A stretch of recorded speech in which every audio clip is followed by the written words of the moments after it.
Chapter 6:16. The banquet didn't make the people who had already arrived wait for long. Due to the communication barrier, they couldn't tell if the tribes who were invited didn't come on time because they didn't want to come or because of other reasons. The banquet wouldn't be delayed because of these reasons. Regardless of whether other people would complain, the Yanjiao people wouldn't treat themselves as fools either. There were so many people who came, and in order to make this banquet a success, a lot of the food in the trading point was free. Therefore, the amount of food consumed every day was huge. Yanjiao wanted to hold a banquet similar to a show-off banquet to show off their wealth, but they didn't want to be like those people who overestimated themselves and insisted on holding a show-off banquet. They ate until they were poor. Therefore, a day later, the specific time and location of the banquet were announced. The Longboat tribe's fleet finally arrived the night before the banquet. Their fleet encountered some trouble along the way. There were some obstacles in the river, so they arrived later than expected. Luckily, they made it in time. The 5 central tribes and the Lu tribe, who used to have a good relationship with them, were all present.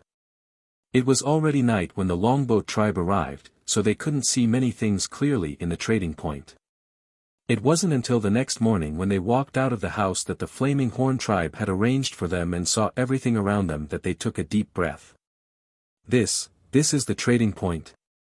Wasn't the trading point just a designated place for people to display what they wanted to trade? Why did they build so many houses? They heard that this wasn't Yanjiao's headquarters. There was also the Flaming River Castle in the middle of the trading point. It was much taller than the other houses in the trading point. The Longboat tribe saw it last night, but because they didn't get close, they didn't see the full view of the castle. When they thought about what the Longboat tribe did when Yanjiao migrated after the cataclysm, some people secretly regretted it.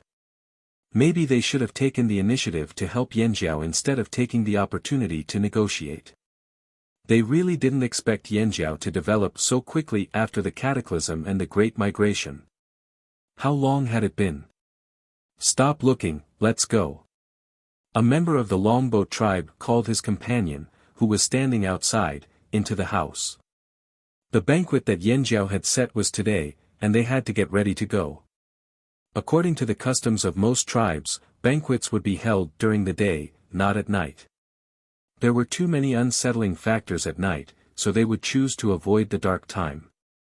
Of course, Yanjiao's banquet was held in consideration of the customs of most tribes. It was held in the morning. After they were informed by Yanjiao that they could proceed, they packed up and headed towards the Flaming River Castle at the center of the trading point. Every tribe brought a lot of people with them, but not all of them would enter the Flaming River Castle. Even if the Yanjiao people wanted to, the other tribes might not agree. After all, they didn't fully trust the Yanjiao people, so they had to be cautious. They left a group of people to go in, and another group to observe the situation at the trading point outside the Flaming River Castle.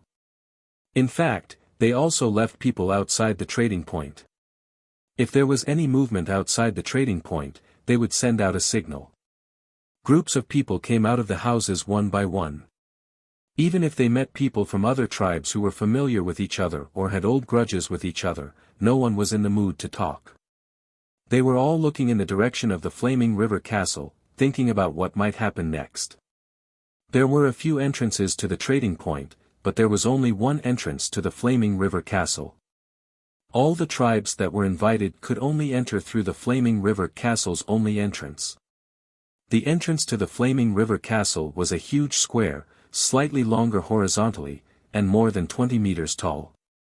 Even the Cha-Cha tribe could easily walk through this entrance. There was a huge stone sculpture protruding from the top of the door. It was in the shape of 2 horns, just like the Yanjiao totem. On each of the 4 corners of the door, there was a huge curved, cone-shaped fang. It was much bigger than the 2 that Xiao Xian gave to the Feng tribe. If the top and bottom teeth were arranged in a vertical line, they would exceed the height of the door. The lower pair of teeth protruded slightly outwards, so the tips of the upper and lower pair of teeth could be separated. This solved the problem of the beast teeth being too long, and the combination made the door more three-dimensional. It made the door look like the mouth of a giant beast, waiting for people to walk in by themselves. Yang Guang shone his light on the door. The four huge fangs reflected a dazzling light, making people who saw them panic. They felt as if the four huge beast fangs would close at any moment and tear them apart. Although the people from the big tribes were shocked, at least they had seen the world and encountered giant beasts before. Even if those giant beasts were not as big as the owner of these four fangs, their past experiences allowed them to not lose their composure. At least on the surface, they still looked calm. However, the people from the smaller tribes who had never been in close contact with giant beasts felt their legs tremble. They kept shouting in shock. "My ancestors, are those fangs? Are they real beast fangs? They're real. I just touched them. I swear to the totem that they're real." The person who spoke trembled, shaking off the cold air that came from his body. It was as if the beast fang's murderous aura was still stuck to his hands. How did they get such huge fangs? If I met a giant beast like this, I would have run away. Then you wouldn't need to run away. You might have been trampled to death or scared to death before you could run away. When Abuli brought the drumming tribesmen in and saw all these, his appetite was temporarily forgotten. His 2 feet seemed to have knocked against each other and he almost fell down. Luckily, Abuli reacted quickly and did not embarrass himself here.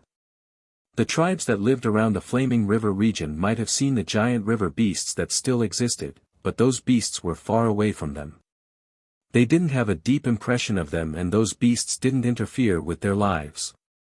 However, these beasts that Yanjiao brought out were real giant beasts on land. They could run and hunt in the forest. If those giant beasts really existed here, what would they do? However, with Yanjiao here, they could definitely deal with those giant beasts with these 4 fangs, right? At this moment, some people who were originally afraid of Yanjiao's existence started to rejoice. Thank goodness Yanjiao was here.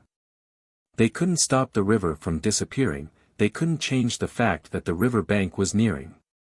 The fearsome beasts in the forest could come at any time. They were afraid, but they didn't have the heart to fight. However, if Yanjiao was here, perhaps they would be safer. Yanjiao's headquarters were on the other side of the river. They were directly in close contact with the fearsome beasts in the forest. As the saying went, even if the sky fell, there was a tall person to hold it up. If the fearsome beasts wanted to cross the river and pounce, the Yanjiao people would be there to stop them. What was there to worry about? Despite their fear, they let out a long sigh of relief. The people of small tribes who lived in the cracks of society could always find a reason to comfort themselves. The Yanjiao warriors guarding the entrance of the Flaming River Castle's Beast Fang Gate naturally saw the reactions of everyone who passed by. Even the people from the large tribes who passed by in front, no matter how well they pretended, their emotions were still captured by the warriors. Thinking of this, the warriors guarding the gate couldn't help but smile. If it weren't for the fact that they were still guarding the gate and had to maintain a serious posture, they would have laughed out loud. These 4 giant beast fangs were the fruits of the Yanjiao's hunting team's efforts. Because 1 or 2 people, or even a few people, couldn't successfully hunt such a huge beast, Xiao Xian, Ao, and Zheng Luo, who had already resigned from their positions as chief, joined the hunting team in order to find these 4 fangs that could hold up the fort. And now, it seemed like the results were pretty good. All the time and energy they spent waiting, setting up a trap, and hunting the giant beasts were not wasted. In the Flaming River Castle's giant beast Fang Gate, other than the 4 most attractive fangs, there were also people who paid attention to the walls around the gate. The door and walls of this place were built from huge chunks of stone, which were then carefully carved and polished. Even if people from other tribes wanted to do this, they would have spent much more time than Yanjiao. But who asked the Yanjiao people to be so strong? They couldn't be envious of them. In fact, in many people's eyes, the Yanjiao people were just strong barbarians. But now, after seeing the layout and architecture of the trading point, they began to understand that maybe the Yanjiao people weren't just strong. A person with only strength but no brains wouldn't be able to do something like this. The Beast Fang Gate had already left a deep impression on the people who came here. Maybe after this, even if they saw a fierce beast again in the future, they wouldn't think that those fangs were that big. And for those who came here, after walking through the gate, the impact of the beast fangs hadn't even dissipated before they were greeted by another wave of impact. After entering the gate, there was a straight path that led to the meeting place. The tall walls on both sides of this path were inlaid with the bones of giant beasts. On the grayish-white stone walls, the white bones formed the shapes of giant beasts.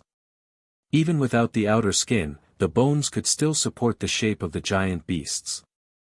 These bones inlaid on the walls completely recreated the shape of the giant beasts in the forest. The aura left on the bones wantonly attacked the mentality of those who walked through this path. Abuli felt his legs start to shake again. He was wearing a fur coat in the warm weather. He was originally sweating from the heat, but now he felt that no matter how thick the fur was, it couldn't block out the cold aura from the bones. His hair felt like it was going to stand up. Many of them had heard of the dangers and ferocious giant beasts on the other side of the river, but they had never really come into contact with them. But now, the layout of the Flaming River Castle allowed them to have a preliminary understanding of the giant beasts in the forest for the first time. The beast hides and meat they exchanged for before were all cut to remove most of the beast's aura. Now, they finally experienced what it was like to walk among the giant beasts. Animal remains, such as teeth, bones, horns, and so on, were the things that tribesmen came into contact with the most. They obtained food from these animals, and the parts left behind from these animals were used to make tools or decorations. Sometimes, they were sold in exchange for other resources so that they could make full use of their resources. However, the animals they ate, the beast horns, teeth, bones, and so on, compared to what they were seeing now, seemed to belong to two different worlds. They had never seen any tribe use such huge and ferocious ornaments as decorations. They were both horns, but one was a normal buffalo horn, and the other was a giant forest beast's horn that was several times taller than a human. How could they be compared? Seeing these decorations, many of the invited tribesmen from the Flaming River region didn't think much of it at first. They only wanted to come for a meal and then leave. But now, they couldn't help but become more cautious. If a tribe like this got angry, who knew if they would use them as practice? In the future, it would be better if they didn't provoke the Yanjiao people. The grayish-white buildings, white beast bones, dark beast horns, and the decorations made of beast fangs and walls lacked the elegance of the slave masters' cities on the other side of the sea. Instead, it had the flamboyant wildness of the tribesmen on the mainland. Chapter 6:17. After they walked out of the straight path, they saw a spacious, open-air venue. There were a total of 24 tribes that came. Each tribe brought 50 to 100 people, so there were about 1,800 people in total. Including the Yanjiao people, there were more than 2,000 people in the venue right now. Even if these 2,000 people sat in the venue, there was still a lot of space left. Even if the entire Yanjiao tribe came, they would still be able to move around freely. There was a circle of tall stone houses built around the venue. The walls of the houses were also inlaid with beast bones, adding a fierce atmosphere to the venue. Facing the Flaming River Castle's Beast Gate was the tallest building in the castle, the Flaming River Tower. In the open space in front of the Flaming River Tower, there were 7 wide chairs made of beast bones. These 7 chairs were made from the same beast's bones as the 4 fangs in front of the Flaming River Castle's Beast Gate. The white bones were carved into the chairs with patterns, and there was even a thick layer of beast skin on top of them. There were several V patterns on the beast skin, and the people sitting on the chairs would be able to sit right in the middle of the V pattern. Those were the seats for the chief, shaman, and elders of Yanjiao. The 7 chairs were arranged in a straight line, and the one in the middle was the seat of the current chief, Gigu. As the head elder, Xiao Xian's seat was right next to Gigu's. He and Guizhe sat on either side of Gigu. It was the first time Guizhe had attended a banquet like this in front of so many outsiders, so he couldn't help but feel a little nervous. However, in order not to embarrass himself, Guizhe's expression was calm. He had a slight smile on his face and looked very relaxed, just like the old shaman years ago. No matter what he was thinking, at least he could put on a front so that no one would be able to see through it. He had to be more careful in front of outsiders. When everyone had arrived, Gigu stood up and took 2 steps forward, revealing 2 strong arms that swayed slowly with each step. His steps were steady, and every step he took carried an undisguised fierce aura. As the current leader of Yanjiao, he had to put on an imposing front. Today is the first grand banquet of the Yanjiao tribe's Flaming River trading point. It is also a true beginning. After today, the Flaming River trading point would be officially opened. No matter if it was a tribe from the Flaming River region or a team from afar, they could all come here to trade. The Flaming River trading point has the best beast hides, the best fearsome beast meat, and even some rare herbs. Those who are interested in trading here in the long term can discuss this with the Yanjiao tribe after the banquet. Elder Zheng Luo is in charge of the Flaming River trading point. As he spoke, Zheng Luo stood up from his seat and scanned the crowd. I am Zheng Luo. I am in charge of the Flaming River trading point. Those who had more contact with Yanjiao wondered when Yanjiao had a new leader. On the other hand, those who were invited to the Flaming River region only glanced at Zheng Luo briefly before looking around, wondering when they could start eating. They could already smell the tempting aroma. Zheng Luo didn't mind these people's attitudes. There were many things that couldn't be achieved with words. Actions had to be taken. Even if these people didn't care now, they would still fight to find him in the future. After showing his face, Zheng Luo returned to his seat. His most impressive introduction had yet to come. He didn't say much. He knew that some of the people who came were here to watch the show, and some were here to eat and drink. They had no intention of listening to him. However, it didn't matter. There would be times when these people would listen carefully. Gigu briefly introduced the Flaming River trading point. When he saw Xiao Xian looking at him, he clapped his hands. The Flaming River Grand Banquet officially begins. Thump. Thump thump. Thump thump. Thump thump thundered rhythmically. The sound waves blasted through the crowd as if they were about to explode. Some of the weaker people showed signs of discomfort. Their eardrums hurt from the vibrations. The stone cups on the table trembled with the sound of the drums. The bottom of the cups clashed against the stone table, making a cracking sound. Crack. The 2 exquisite porcelain cups on Gigu's table cracked and shattered into pieces. The cups and bowls placed on the other tables were all made of stone. None of them were made of pottery. When they first sat down, they noticed this. Some people thought that the Flaming Horn tribe was just so. In some people's eyes, exquisite pottery was more valuable than stone tools. It better reflected the tribe's superb craftsmanship. Some people even thought that Yanjiao was just so. How stingy. But now, when they saw Gigu's broken pottery, they finally understood why Yanjiao used stone tools instead of pottery. This was because the pottery was too fragile and could not withstand the impact of the drums. Now that they thought about it, the crowd understood. It wasn't that Yanjiao couldn't produce pottery. It was just that stone tools were stronger. Moreover, after careful observation, they found that the stones Yanjiao used to make the wine vessels were of medium quality and above. Of course, they wouldn't be so easily broken. Experienced people could tell the quality of the stone wine vessels at first glance. They could also use a stone to make a wine cup. But Yanjiao used so many good stones to make wine vessels. Other than a few well-known large tribes, other tribes might not have such generosity. Gigu seemed to not care.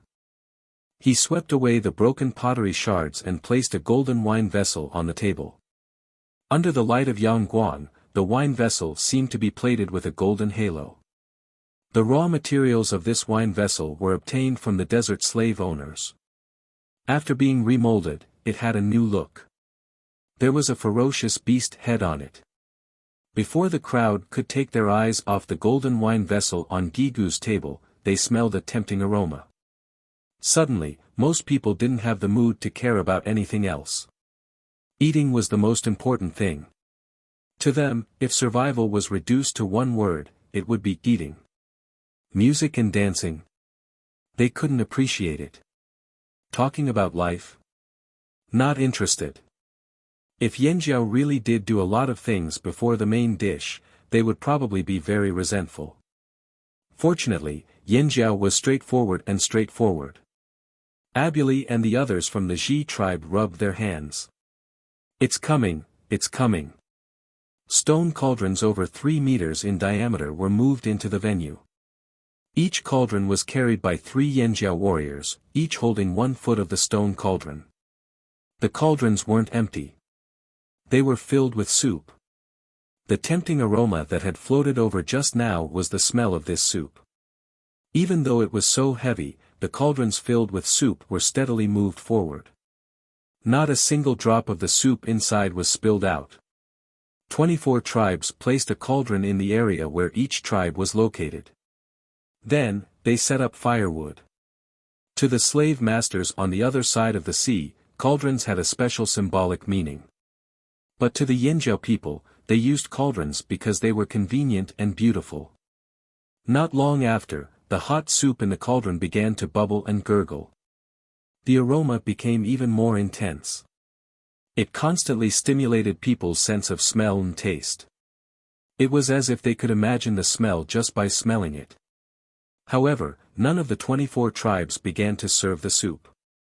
Even if some people's eyes were about to pop out and they couldn't stop swallowing, they still didn't move. They were waiting for the leaders of their tribes to give the order. Those who could be brought into the venue and represent their tribes to attend the banquet were all elites in their respective tribes. They wouldn't act recklessly according to their whims. Until a Yanjiao warrior came over with a long ladle and scooped a portion into a bowl. Abuli swallowed his saliva and stared at the Yanjiao person holding the bowl. He saw the person holding the bowl and taking a sip. He smacked his lips and smiled at them. The taste is not bad. Just nice, we can drink it now. Even without Abuli's words, the other Ji tribesmen had already gathered around. They took the ladle from the Yanjiao warrior's hands and eagerly served Abuli and his wife. After all, if their leader didn't eat, their subordinates wouldn't dare to taste it first. The Yanjiao person seemed to be testing the taste, but in reality, he was proving to the others that the soup wasn't poisoned and could be drunk without worry. The soup in the stone cauldron was made from beast meat. There was even a layer of oil floating on top. They didn't know what the Yanjiao people had put in the soup. Not only was it fragrant, it tasted good too. But, Abuli couldn't care less about the heat. He only regained his senses after drinking a bowl. There was no meat in the soup. He scooped a spoonful into the cauldron but didn't see any meat. Where's the meat? They didn't come here to drink soup. Even if there were delicious worms, it couldn't satisfy their thirst for fearsome beast meat. Abuli looked at the Yanjiao person in confusion. His long toes dug into the ground. Where's the meat? He wanted to eat meat. At this moment, the former Chief Ao and the big head Ta, who were sitting at the front of the flaming horn elders, walked out from their seats. Ao stretched his arms and said to Ta, "It's time to serve the meat." Chapter 6:18. The oil in the stone pot floated along with the bubbles that kept rising. The meat broth that was emitting a tempting aroma could no longer attract the attention of the crowd. Ao didn't lower his voice when he said, "It's time to serve the meat." Who here wasn't strong? With their hearing ability, they could naturally hear what Ao said just now. It was good to have meat. The people who were complaining about Yanjiao being stingy and giving soup but not meat immediately sat down and waited. Abuli even told everyone except his wife to stay away. Yanjiao had a big place, so why were they all sitting so close together? With more space, it was more convenient for them to eat meat in different positions. When they were full, they could stand up and continue eating. As Ao and Ta walked out, a stronger meat aroma wafted into the hall. The flaming horn warriors carried large stone plates as they walked into the field. Each plate had a whole cooked fearsome beast on it. These fearsome beasts were still taller than humans even when they were lying on the ground. Now that they were cooked, they still looked like a big lump on the plate. For the tribesmen who were used to cooked food, raw meat did not have any meat aroma that they liked. It only had the smell of blood and a slight saltiness. Those who had touched gold would also notice another smell, and that was the smell of metal. Don't ask them how they knew. Who wouldn't be curious when they first got their hands on a piece of gold? Their keen sense of smell was almost entirely focused on the cooked meat at this time. The food that was brought over was really tempting. This was fearsome beast meat. Fearsome beast meat that could be eaten for free. However, after these large stone plates were brought in, they didn't go directly to the seats of each tribe. Instead, they followed Ao. At this time, Ao was holding a stone plate with a diameter of almost 2 meters. There was a green spearhead on the clean stone plate. Tonight, he was just an errand boy. Even his father was just a supporting character.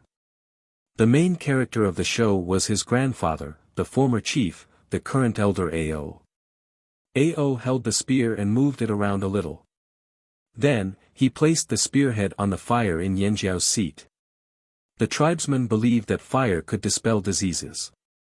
This was an idea passed down from generation to generation after their ancestors mastered the art of making fire. Most of the time, unless they were using their bare hands to pick up food, they would also roast the food over the fire. After burning it, Ao gently stroked the long handle, then turned the spear around and stopped with the spearhead facing upwards. Ao took his spear and walked to the left of Yanjiao's seat. He came to the front of the Longboat tribe. These few big tribes were actually randomly chosen by the leaders of their tribes. Mu Fa, the chief of the Longboat tribe, was lucky enough to get a seat at the front of the group. At that time, the people of the Longboat tribe were quite proud of themselves. They looked at the other tribes who were seated at the back and said, "So what if you came first? Aren't you still squeezed behind by the Longboat tribe who came later?" Therefore, the Longboat tribe was Ao's first target.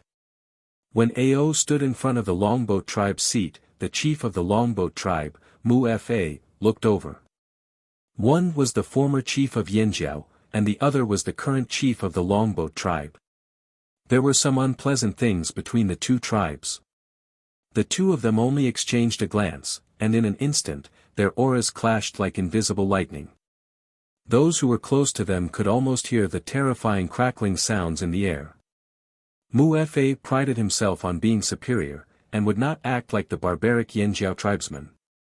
Therefore, on the surface, he still wore a calm smile, as if he did not want to argue with those barbaric Yanjiao tribesmen.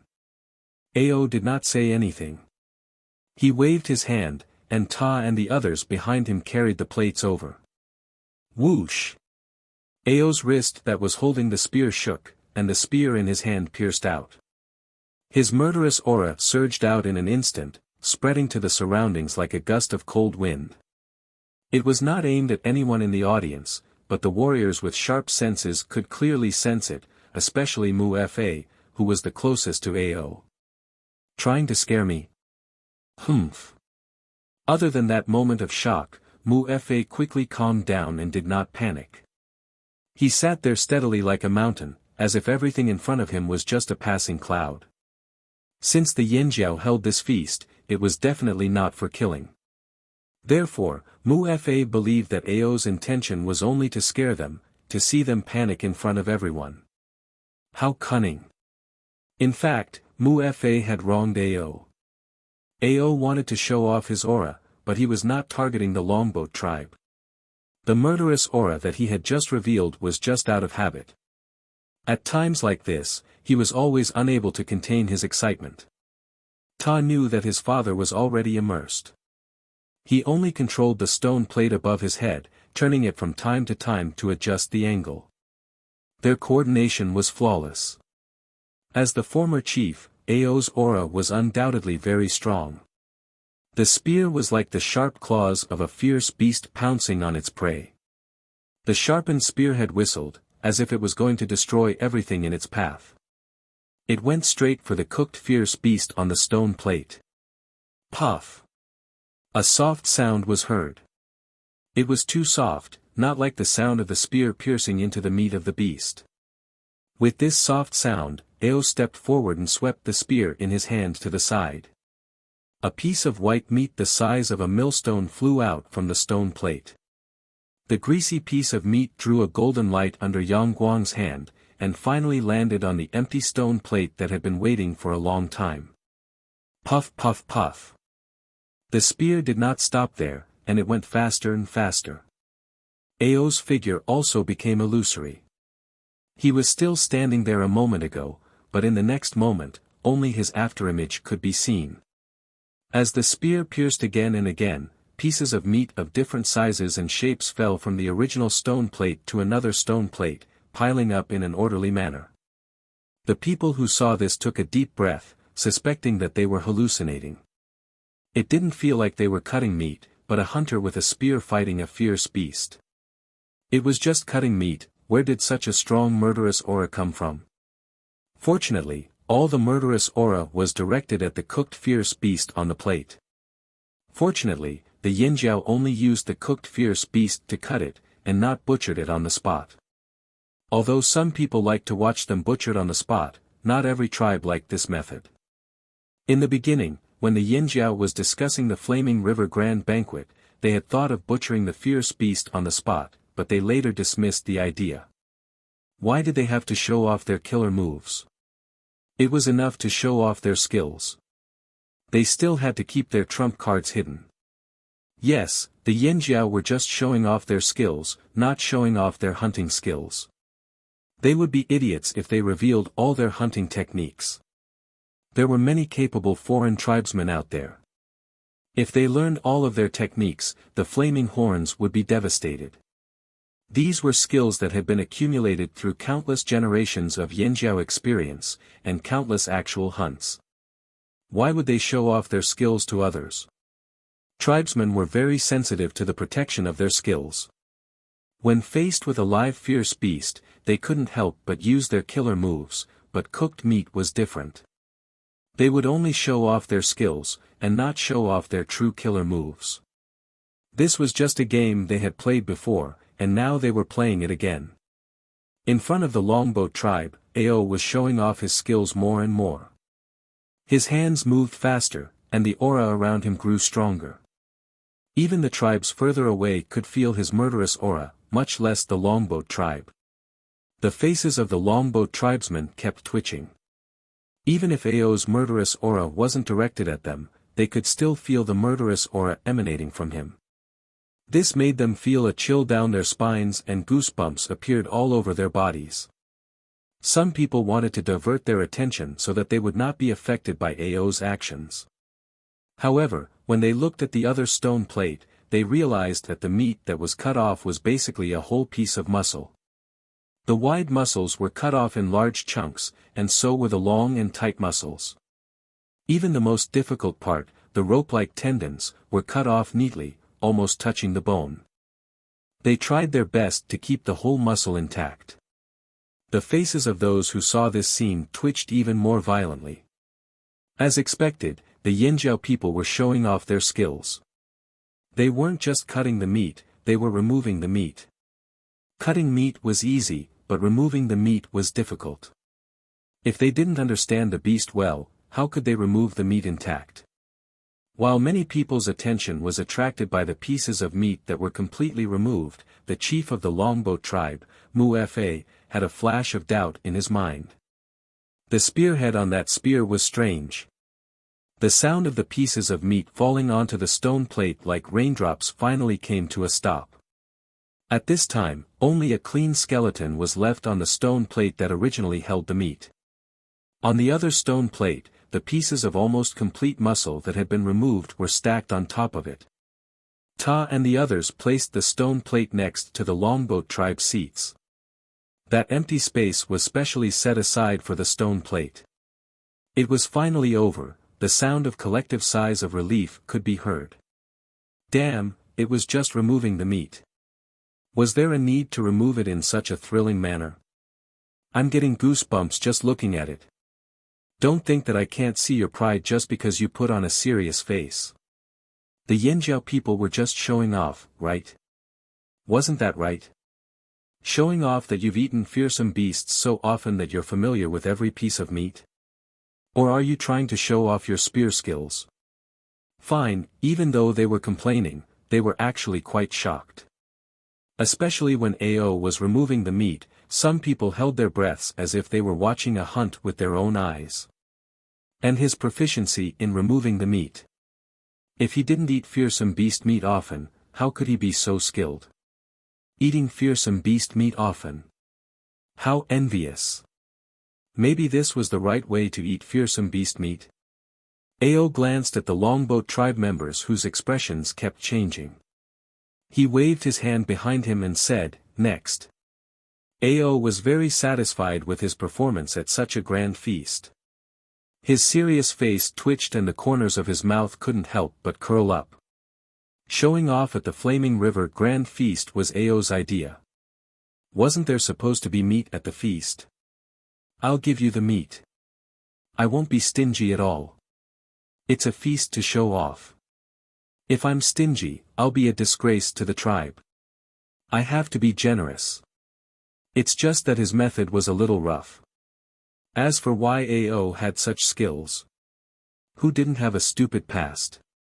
When Ao was still a child, the Yanjiao tribe was still trapped on the other side of the river and isolated from the rest of the world. The tribesmen didn't have much entertainment. They either practiced basic hunting techniques, learned how to make stone tools, or chatted with a bunch of kids. Ao wasn't interested in those things. His favorite and most anticipated activity every day was to cut the big pieces of beast meat that he made after cooking the meat soup at home into small pieces. If the prey he brought back was small and could be thrown into the pot whole, he would dissect the meat whole. After Ao awakened his totemic power, this activity became more frequent. Because he had more strength after his awakening, it was easier to cut the meat. After he got tired of it, Ao started to increase the difficulty. At first, he cut the meat into pieces, then he cut the meat into pieces, then he cut the meat into whole muscles. This was how he developed his skills during his boredom. Most of the ferocious beasts that were active in the forest didn't have much fat, especially the swift and fierce beasts. Their muscles were tight, and after boiling, they could tear off pieces of meat. Ao liked to peel off the meat piece by piece, and the tool he needed was just an ordinary spear. This was Ao's hobby. He also liked to show off his skills in front of others. In the entire Yanjiao tribe, there might be people who had the same hobby, but no one was better at cutting meat than him. Therefore, whenever a large number of people gathered together, Ao would demonstrate this skill of his. And the Flaming River Grand Feast was undoubtedly another platform for him to show off his skills. He liked to see those people's sullen faces when they couldn't wait to stop but held back because of their pride. Ha, he could still show off 23 more times. How satisfying. The people from the smaller tribes at the end of the table saw Ao's actions and instantly became nervous. How would they feel when Ao walked over and cut the meat in front of them? Would they be scared out of their wits?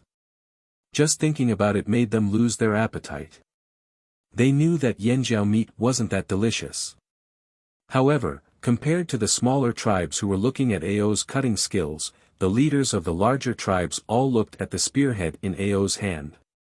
A green spearhead? A gold weapon? Why would there be gold weapons of this color? They had also taken many gold weapons from the slave masters who escaped from the desert. There were dark gold, light gold, white, red, but none of them were completely green. Wasn't gold the most common color in their gold weapons? Because metal had always been treated as treasures and taken good care of, there were no signs of rust on them. Therefore, they had never seen any impure colors on metal. At this moment, seeing the green spearhead on the spear in Ao's hand, everyone couldn't help but ponder. Especially the Longbow tribe chief Mu-Fa, who was closest to Ao and felt it the most. Even though Ao had already left with Tower, his ears still echoed in that moment. When Ao waved his spear, the sound of the spearhead slicing through the air echoed in his ears. It was shocking. That was the sound of a gold weapon, but it was different from the ones in their hands.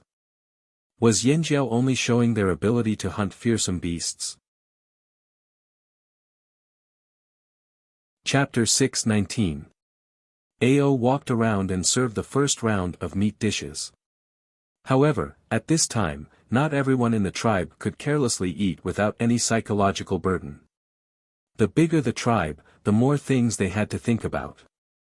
As for those tribes whose only goal was to eat, they quickly recovered from their daze. They directly used their hands to grab the pieces of oily meat and started to chew on them. Some of them were in too much of a rush and choked. They quickly scooped out a bowl of soup from the big stone pot next to them and drank it. After drinking it, they slowly recovered and continued to eat. Thus, this was the scene on the field. Some of them were absent-minded. No one knew what they were thinking as they poked the meat in front of them with the small stone skewers next to them. The other group, on the other hand, had returned to their true colors of being gluttons. They were very engrossed in eating.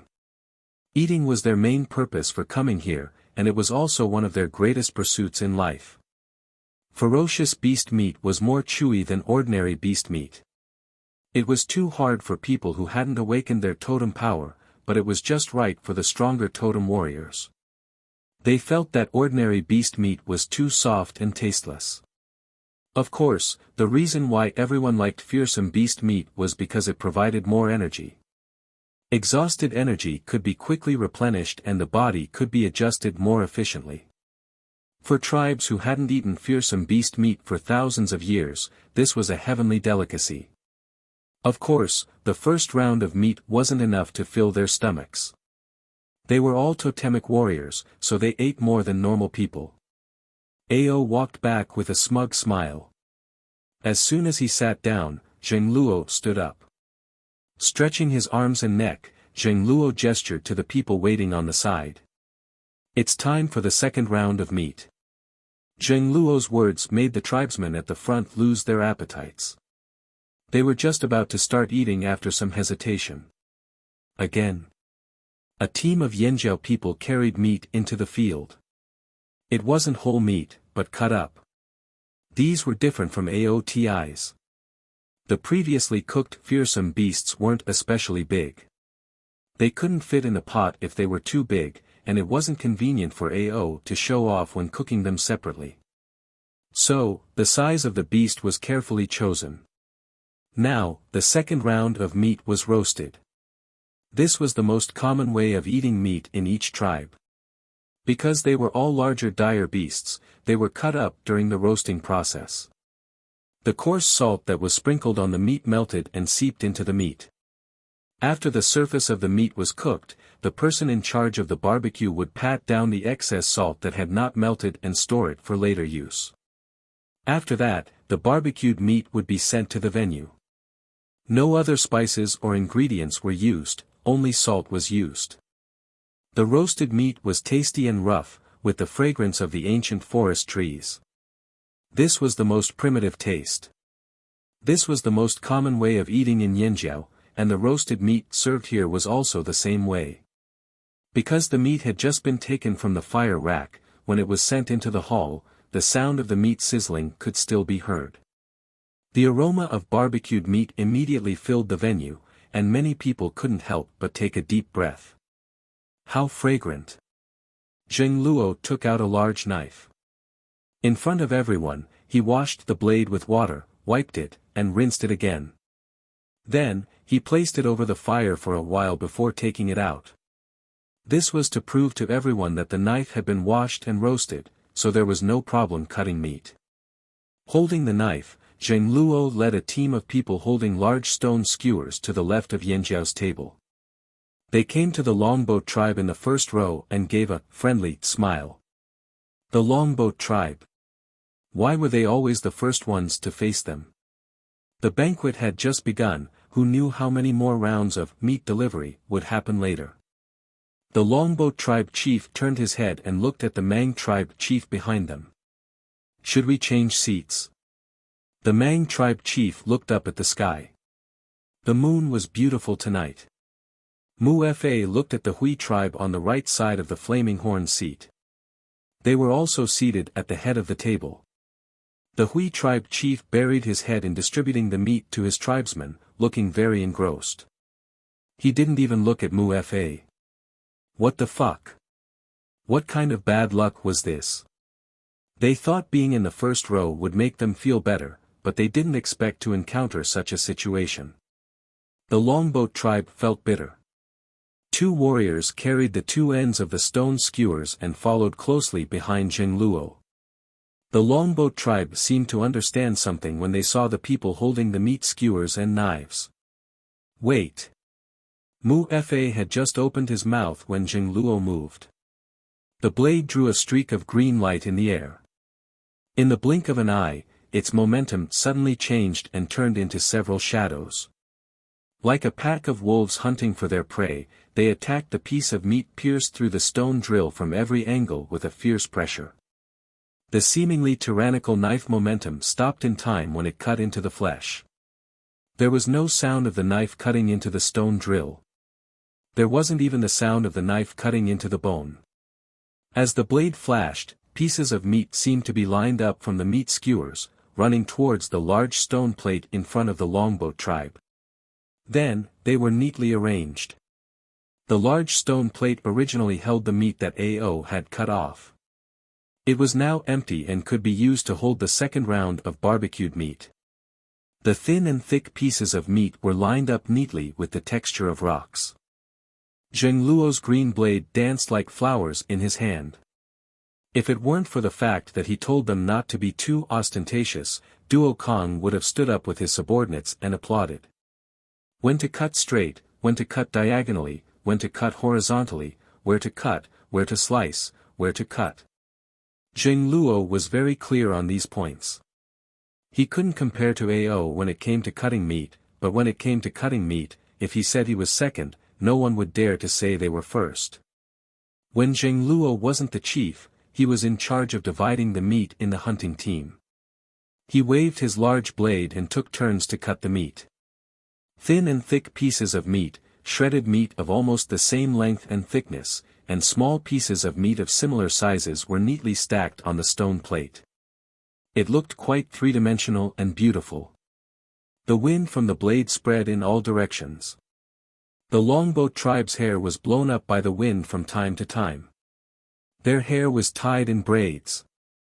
Braids. It wasn't a strand of hair. They were bragging so much. The airwaves that blew over also carried the chill of the blade's edge, causing the fine hairs on one's face to stand on end. One could not help but imagine what would happen if that blade were to cut one's own body. They couldn't help but shiver just thinking about it. They wanted to shout at Zheng Luo, "Don't be shy, just let me cut the meat." But for the sake of their pride, they endured. At a time like this, if they were to speak first, the Flaming Horn tribe would have the upper hand and the other tribes would laugh at them. Endure. Zheng Luo, who was still waving his large blade, had no intention of stopping. He was very excited. Didn't you all forget about me? Didn't you all think about the meat? Fine, I'll give you the meat. At the same time, I'll give you all a chance to remember me. Who cut the meat for you, how it was cut, what it was like when it was cut, remember it all. Everyone present couldn't help but think, Yanjiao meat really isn't that delicious. Chapter 620. Inside the Flaming River trading point, there were many people who were left outside to observe the situation. They didn't enter the flaming river castle to participate in the feast. Although there was food given to them, it was obvious that the food they ate was different from the food inside the flaming river castle. The difference was definitely not small. Here, the raw and decomposed meat was distributed to them. They had to roast it themselves. Some of these people roasted the meat while the others observed from outside. After observing for so long, they didn't hear any other suspicious movements after hearing the thunderous drum sounds from the flaming river castle. They didn't hear any whistles from their chief either. This meant that there was nothing unusual inside. What do you think is going on inside the flaming river castle? What are they eating? The sentry asked his companion beside him in boredom. Who knows? We're unlucky to be left here. Otherwise, I would have gone in too. Did you smell the aroma over there? It's obviously different from ours. The person who spoke couldn't help but gulp.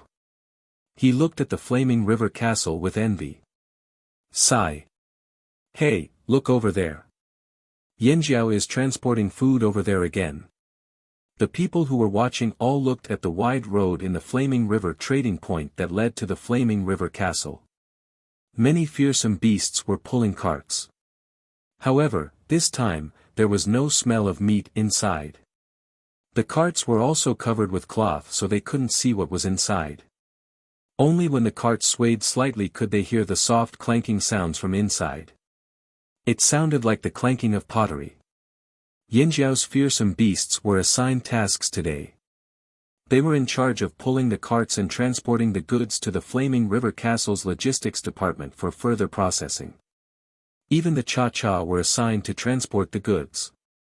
Just like the rest of the Yanjiao tribes, they were all busy. At the same time, inside the Flaming River Castle, Zheng Luo had already arrived at the last tribe's seat. He waved his green broadsword and sliced the rough meat into thick slices. The tender meat was sliced into thin strips. After he finished slicing and scraping the bones, only the bare bones were left. The stone plate beside him was already filled with slices, chunks, and strands of meat. Whoosh! The green broadsword slashed through the air like an exploding firework. Then, it merged back into one. He sheathed his broadsword and left. Zheng Luo went back to his seat and sat down. Just like Ao, he had a carefree and proud smile after showing off his skills. The two former leaders of Yanjiao were serving them meat and vegetables. Was this not a great hospitality? If other people knew what the two former leaders of Yanjiao were thinking right now, they would definitely shout, "This is too much. We can't accept it." The new leader, Gigu, sat in the middle of the seats. He looked at Zheng Luo who had returned to his seat, then glanced at Ao and moved his finger. His hands were itching to show off his skills. He could show off too. Ao could cut meat, Zheng Luo could cut meat, and he could actually remove every joint from the beasts that he often ate. Just one stab would do. No more than 3 stab would do. Guizhe, who was sitting next to his father, coughed lightly and reminded his father to pay attention to his image. Now that he was the leader, he represented Yanjiao in front of the other tribes. In fact, Gigu wasn't the only one in Yanjiao who was itching to show off his skills. Everyone else looked at the restless Yanjiao people. Their hearts were in their throats and their expressions changed. These people wouldn't do it one by one, right? Couldn't they just let them have a good meal? This was a show of strength, right? Right? Whether or not it was, Yanjiao had achieved its goal. However, this kind of intimidation could only be done once or twice. More than that and the effect wouldn't be as strong. Yanjiao people understood this. So, after Ao and Zheng Luo showed off their skills, the scene finally returned to normal. What they meant by normal was that the food was really a whole roasted beast. No one was in charge of cutting the meat, nor was anyone slicing, cutting, or shredding the meat. This satisfied everyone's expectations from the first 2 rounds of food. Didn't you want to do it yourself? Fine, you can do it. But the people in the hall only realized how troublesome it was when they started doing it themselves. Even if the beast meat was cooked, it wasn't easy to cut it. Without understanding the structure of the beast, it was easy to cut the hard bones. The meat was fine, but they didn't want their knives. The bones of ferocious beasts were many times harder than those of ordinary wild beasts. Some of the bones of ferocious beasts were so hard that they could even make a dent in a saber made of medium to high-quality stone. Not everyone was rich enough to care about their own knives. Those who felt sorry for their own knives were much more careful when cutting the meat. They only cut the meat into small pieces. It was completely different from Ao and Gui's previous experience of cutting meat. Many people couldn't help but think, if I knew this would happen, I would have let the Yanjiao people continue. Forget it, I'll cut it myself. Thinking back to when Ao and Zhengluo cut the meat, they felt a chill run down their spines. It was better to cut the meat slowly themselves. After 3 rounds of meat were served, the hungry people's stomachs were filled. After all, there was a lot of fearsome beast meat in each round. Moreover, fearsome beast meat was more filling. Sometimes, eating a beast might not even be as good as eating a palm-sized piece of fearsome beast meat. Just as everyone was thinking about how to serve the 4th round of meat, a group of people entered the hall and delivered the 4th round of meat. At first glance, other than the fact that the 4th round of meat was cut, it didn't look much different from the 3rd round of meat. But on closer inspection, the meat in the 4th round wasn't whole but cut into pieces. It was also rarer than the first 3 rounds of meat. There was even blood seeping out of the cuts. Furthermore, along with the 4th round of meat, there were 3 stone bowls. Each of the stone bowls contained powders of different colors. What was that? They knew what was in the first bowl. It was coarse salt. But they didn't know what was in the 2nd and 3rd bowls. They'd never seen them before. Someone sniffed and sneezed. It was a little pungent. Their noses itched when they got close. What is this? Someone muttered in confusion. The Yanjiao people made it. It should be edible. Who cares? Eat. A tribal chief sitting at the back of the table directly cut off the roasted part of the meat with the knife he carried with him. He glanced at the meat and placed it in a stone bowl filled with red powder, dipped it in a layer of red powder, and stuffed it into his mouth. At the flaming horn seat, he didn't even have time to speak before the self-taught warrior made a bold move. Everyone present also saw the scout over there. They didn't dare to eat recklessly. They wanted to see how the others reacted first. Soon, the scout's face froze. After he stopped chewing, his facial muscles twitched and his expression became distorted. He turned his head and spat out the meat in his mouth. He jumped up and ran around in the open space next to him. He didn't know what to do. He opened his mouth wide, stuck out his tongue, and quickly fanned his mouth with his 2 big hands. His rough face was red, and his nostrils were snorting. He was like a bull that was about to explode.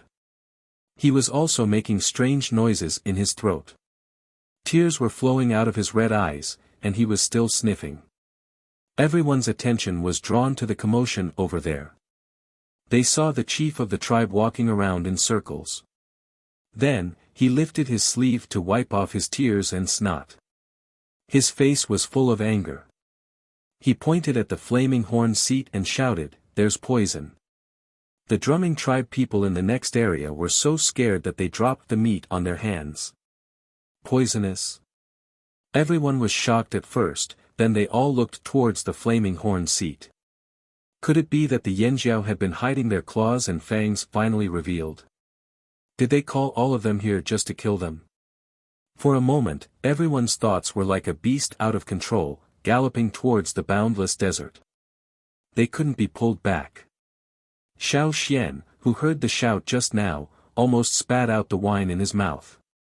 Xiao Xian looked at Gigu and motioned for him to explain. Gigu also had the same idea. He was just going to say it, but he didn't expect the other party to eat it so eagerly. This kind of unidentified food was just presented. It smelled wrong, but this person dared to eat it directly. Look at the other tribes, who were more cautious, they were watching first. Seeing that all 24 tribesmen were looking at him, Gigu didn't rush to explain.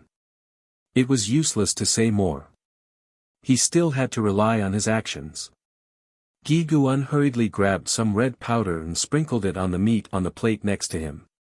Then he used a stone skewer as thick as a finger to put it into his mouth. He chewed and swallowed, his eyes full of enjoyment. After eating, Gigu said, "This is actually a kind of condiment used to flavor food. It's not poison.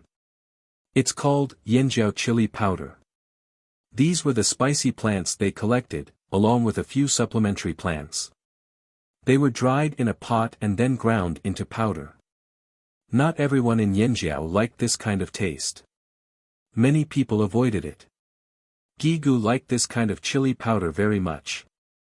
After getting used to it, he felt quite good eating it. This kind of chili powder was actually created by Xiao Xian. A long time ago, Xiao Xian didn't have a high status in the tribe. Even if he wanted to find some similar condiments, he wouldn't get much support. Instead, they would think that he had nothing better to do and wasn't doing his job. But now, with Xiao Xian's status, even if he just plucked a leaf out of boredom, the tribesmen would think that he had other motives. Not only would they not stop him, they would even take the initiative to help him. This was the difference.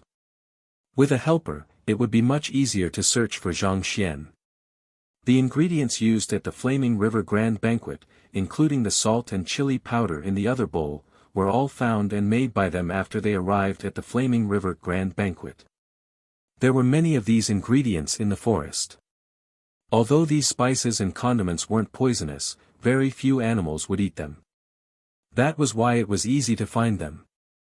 Now, Yenjiao had a large pile of them in the warehouse. It was enough for them to use for a year after the banquet. After Gigu explained how to eat them, the commotion from before quickly calmed down. The chief of Yenjiao had already shown them how to eat, so this might be the truth.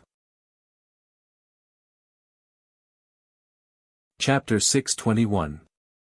Now that the misunderstanding had been cleared, the chief who jumped out was thick-skinned enough to reply with an "oh," before calmly returning to his seat to continue eating. He didn't think his actions were shameful. Although it seemed reckless, he knew the problem. How could someone who could become a leader and lead the tribe to survive until now be an idiot who only had a head but not a brain? The reason why he ate so much chili powder so easily was because he was too engrossed in eating. It was rare to get a free meal, so of course, he ate as much as he could. He didn't think that the 3 bowls were filled with poison. In his opinion, Yenjiao wouldn't do something like this. However, he didn't expect the chili powder to be so special that he couldn't control himself and jumped out. It was so spicy that his nose was running and his mouth felt like it was on fire. Even after drinking the soup, the spiciness didn't wash away. He had used too much chili powder just now. Now that he knew it wasn't poisonous, after the soup, although the spiciness still lingered in his mouth, it wasn't as bad as before.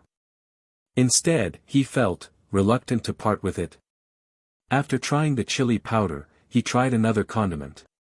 This time, he was more careful and didn't put too much on it. After tasting it, it wasn't spicy at all. However, perhaps the chief was too excited by the chili powder, so he turned to the chili powder again. As he breathed in and out, he couldn't stop sniffing. His flushed face was covered in sweat. After getting used to it, it was quite enjoyable. He was addicted to the food and was so engrossed in it that even if a group of beauties came, they wouldn't attract his attention at all. Someone tried to persuade him, "Chief, don't eat spicy food, it's bad for your image." "No, no, no, don't stop me, I want to put more on it." Other than the salt, there were also people who tried other condiments. Some liked it spicy, some didn't. The meat that was served wasn't fully cooked, so they were free to choose. They could cut off whatever they liked and sprinkle some powder on it before roasting it. Yenjiao did this not only to show off, but also to promote their food. They also wanted to tell these people that if they were interested in these condiments, they could visit the Flaming River trading point more often in the future. There was no need for Yanjiao to say anything, those who were smart had already begun to think. For example, the people of the Pu tribe who were more sensitive in this aspect, their eyes flashed again and again. After some careful attempts, they began to discuss the direction of their future actions. It would take some time to continue roasting the uncooked meat, so it wouldn't be finished too quickly. During this time, another dish was served. This time, it wasn't meat, but a clean cabbage. The emerald green cabbage leaves were tightly wrapped around the cabbage, and one could clearly see the moisture content of the cabbage below. Each tribe placed a cabbage ball. Although there was only one, those cabbage balls were very big. When they stood up, they were much taller than a person. When they were distributed, everyone could eat half a leaf, let alone the whole leaf. If you want to eat these cabbages raw, you can just put them in the soup and blanch them if you want to eat them cooked. Is this the new crop you discovered? The chief of the Hui tribe asked the Yinjiao people. Not bad. The Yinjiao people were quite proud. This banquet was used to show off. As a cabbage that was discovered and grown by their own tribe and not found by other tribes, of course, they had to display it at this banquet. Cabbages were also a great wealth of Yanjiao and something to show off about. The freshness of the cabbage took away the greasy feeling of eating meat. After eating 4 rounds of meat, this cabbage was really good. Even those who didn't like vegetarians had to admit that this cabbage came at the right time. Some people envied Yanjiao for having their own unique crops, but for the few tribes in the front seats, this was nothing. Each tribe had more than one unique crop. If other tribes wanted to trade with them, they could only exchange for crops that had already been harvested. Moreover, they couldn't get the seeds or the crops that couldn't be planted again. This was to prevent the uniqueness of the crops from disappearing. Therefore, they really didn't put Yanjiao's cabbage in their eyes. Yanjiao could only come up with this little trick. Some people thought in their hearts. But what happened next surprised the people who had just calmed down. After the cabbage, what was brought into the banquet hall were fine-mouthed pottery vases that were half the height of a person. One was placed in front of each tribe. When the animal skin covering the vase was removed and the wooden cork was removed, a sweet and mellow aroma wafted out. This is. Some people were puzzled. This is Yanjiao's home-brewed wine. Gigu smiled as he poured the wine from the vase into a shiny golden wine vessel. This was brought over after Yanjiao's main branch was repackaged. It wasn't the original vessel used to brew wine. The wine didn't look clear enough, but it was well balanced. It smelled rich and fragrant, and when it entered the mouth, it felt sweet and mellow. It constantly stimulated the salivary glands in the mouth and the stomach in the body. After drinking a mouthful, it felt like he could continue to eat more meat. Although this wine wasn't perfect, it was already considered a rare find here. It wasn't comparable to those tribes who had thousands of years of experience in brewing wine. They were skilled and talented, but it was enough to hold up the banquet. Some of the tribes in the Flaming River region had never tasted wine before. To them, this was a very profound experience. Even if they knew about the existence of wine, it was too expensive. They couldn't bring out enough to trade for it. Now, Yanjiao was serving wine. Drink. Gulp. They had made the right decision to come to Yanjiao's banquet. They thought about those tribes who received news about the Flaming River banquet but didn't dare to come because they were worried about Yanjiao's ulterior motives. When those people found out, they would definitely regret it. It was such a good opportunity to eat and drink for free. Why didn't they come? A bunch of idiots. Those who didn't know how to take advantage of others were idiots. Many people were surprised that Yanjiao could also brew wine. The Pu tribesmen, who had a keen merchant sense, gathered together to discuss again. The Pu tribe's leader, Guang Ho, who looked like a horned frog, had an awe-inspiring look in his eyes. Because of his master's good mood, his mouth, which was already big, looked even bigger. He ate a piece of roasted meat, drank a mouthful of wine, and laughed loudly. Good. No one knew if he was praising the food and wine, or he was happy about the business opportunity, or maybe both. Before these people could continue to think about what they were thinking, a new dish was brought to the table. This time, it was big pots of porridge. Actually, many tribes didn't eat porridge because they didn't grow their own crops. They found wild vegetables and fruits in the forest and cooked them in a pot. The drumming tribe, for example, did this. The people who grew crops usually ate different porridge than the ones in front of them. Most of the time, they used the same type of grain to cook porridge. Occasionally, they would mix different types of grains together, but they wouldn't use too much. However, the porridge in front of them had many different colors. At a glance, they could tell that there were many different types of food in the pot. Each grain was different in size, shape and color. This is. Everyone looked towards Yanjiao's table, waiting for an introduction. This is. Gigu looked at Xiao Xian beside him. He suddenly couldn't remember what this thing was called.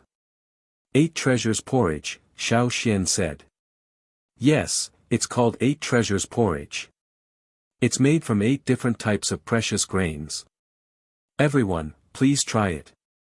You won't be able to taste this outside of the Flaming River trading point, Gigu said loudly. The chief of the Longboat tribe, Mu Fa, raised his eyebrows. His subordinates had already scooped out a bowl for him. He slowly scooped up a spoonful of porridge with the small spoon in the bowl and put it into his mouth. The porridge had the fragrance and texture of several different grains. When put together, it didn't feel chaotic. Instead, it had a unique taste that calmed people down. Of the 8 grains, some were soft and sticky, some were chewy. After swallowing it twice, he could chew it again. Just one bite was enough for Mu Fa to deduce many things. In the past, the major tribes often exchanged gifts with each other. That was why they would also give out some of their unique crops. It could be said that they had tried all the crops that the tribes grew. However, the Flaming Horn tribe's 8 treasures porridge contained 8 excellent crops, but none of them had tried any of them before.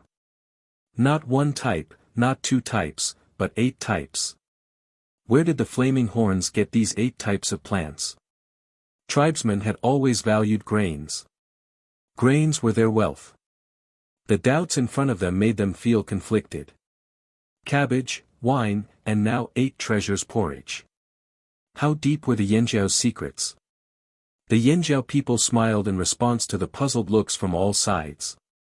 They quietly ate their porridge. The 8 types of grains were all grown from seeds brought over from the other side of the sea.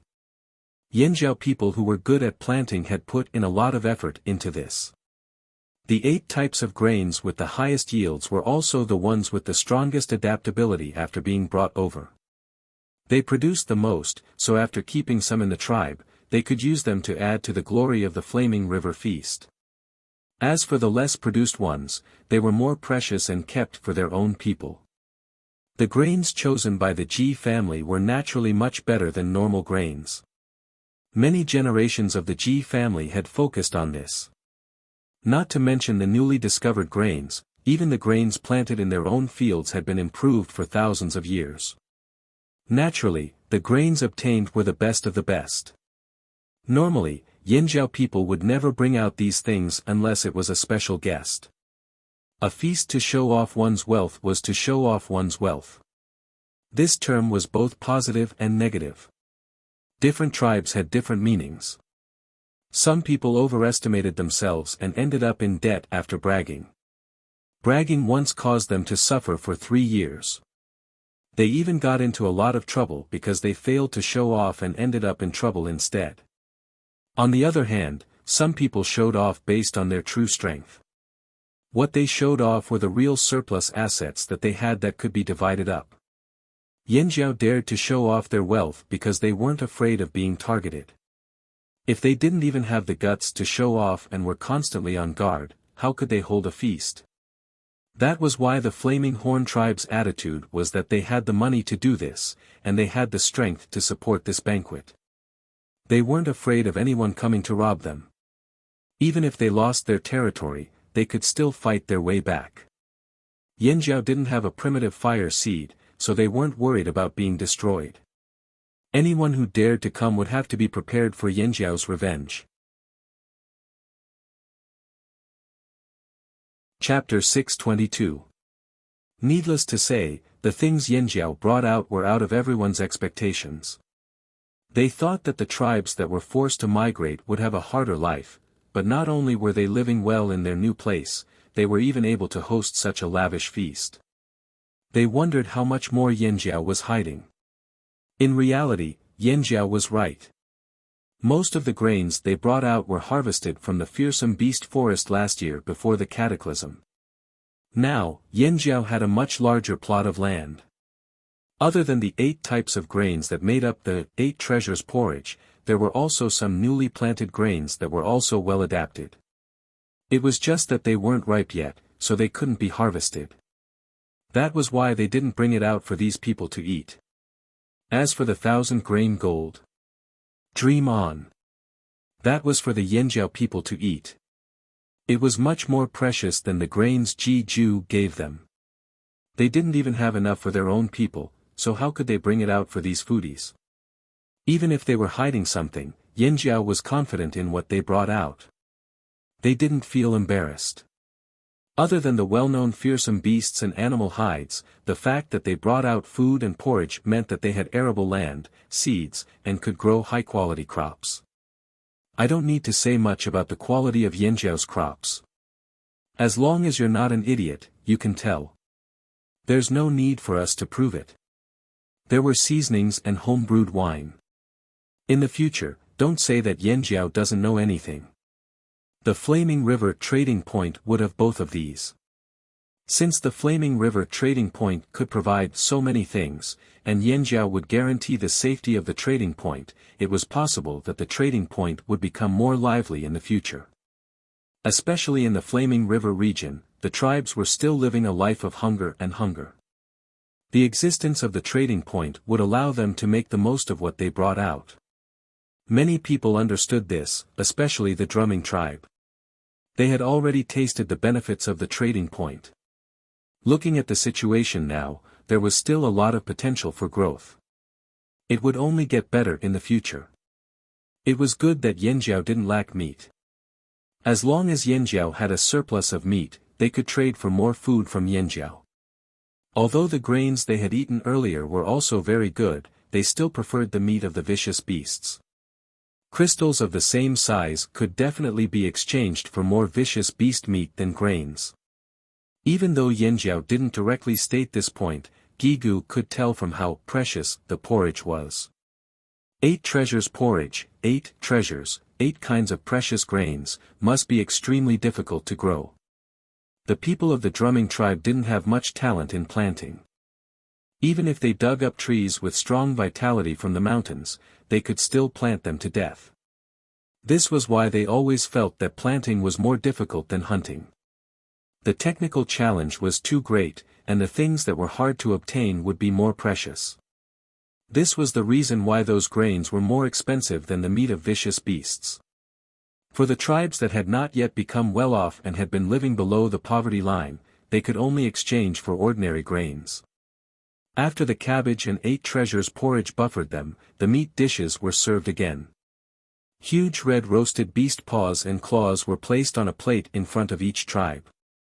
The sharp claws were still attached to the toe bones, so they had to be taken apart and eaten. Then the dumb bird eggs were served to the tribes one by one. Most of the tribes from the central region had eaten dumb bird eggs before. Some of the tribes on the border might have also eaten dumb bird eggs if they traveled to other trading areas. After all, the Lu tribe was quite famous for their beasts and dumb bird eggs. The people of the Lu tribe who were present couldn't be more familiar with these things. However, most of the time, when they ate stupid bird eggs, they would boil them or eat them raw. They would rarely add other seasonings. This was especially true for people who often traveled. It was already good enough that they could eat outside. Where would they find the time to do such troublesome things?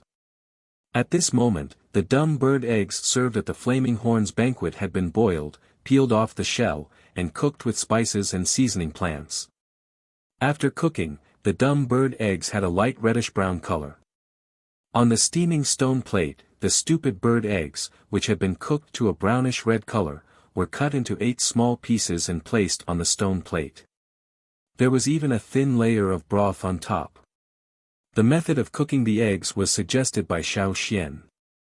When they were preparing for the banquet, he also supervised the entire process. In the middle of the stone plate, there was a bright yellow flower. It was especially eye-catching among the brownish-red eggs. Among the 4 petals, there was something that looked like a flower bud with a crack in the middle. There were even some hard wooden thorns in it. Xiao Xian was speechless. This wasn't his idea. Someone from the logistics department had learned the beauty of setting up a plate on their own without a teacher. Although the flower smelled sweet, it was actually a carnivorous plant in the forest. It could directly swallow an adult. Speaking of this, although it had been more than 10 years since they came to this world, they still remembered some things. Xiao Xian could still guide them to make more exquisite dishes. Not to mention the taste, at least the presentation would definitely be amazing. But this was the custom of the tribes. Even the big tribes in the central region were more particular than the other tribes, but they didn't get tired of eating fine food. If the Flaming Horn tribe's tricks were too intricate, they would go overboard and backfire. There was a limit to everything, a buffer period. Yanjiao's dishes today were just right. They didn't need to be more exquisite. As for why there were only dumb bird eggs and not green duck eggs, it was the same reason why they only took out a portion of the grains and not the 1,000-grain gold. Better and more precious things were better left for their own people to enjoy. Although the purpose of the banquet was to show off their wealth, showing off didn't mean revealing everything. Yanjiao actually had a lot of things hidden away. The veins of the sky were still a secret. They had never thought of making these things public. Eggs, wine, meat, vegetables, grains, a combination of meat and vegetables. There was enough meat to fill their stomachs. Round after round of dishes were sent into the hall.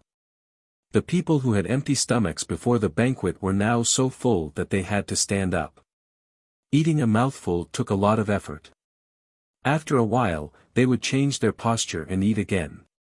The tribes at the front didn't lack food, so they were more restrained. They only ate fresh food. Their purpose in coming wasn't to eat, but to find out more about Yanjiao.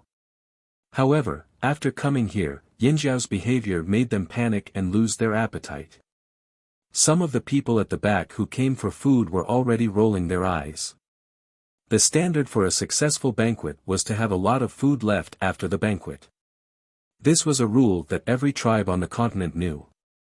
Therefore, although the people in the hall were almost done eating, the dishes were still being served.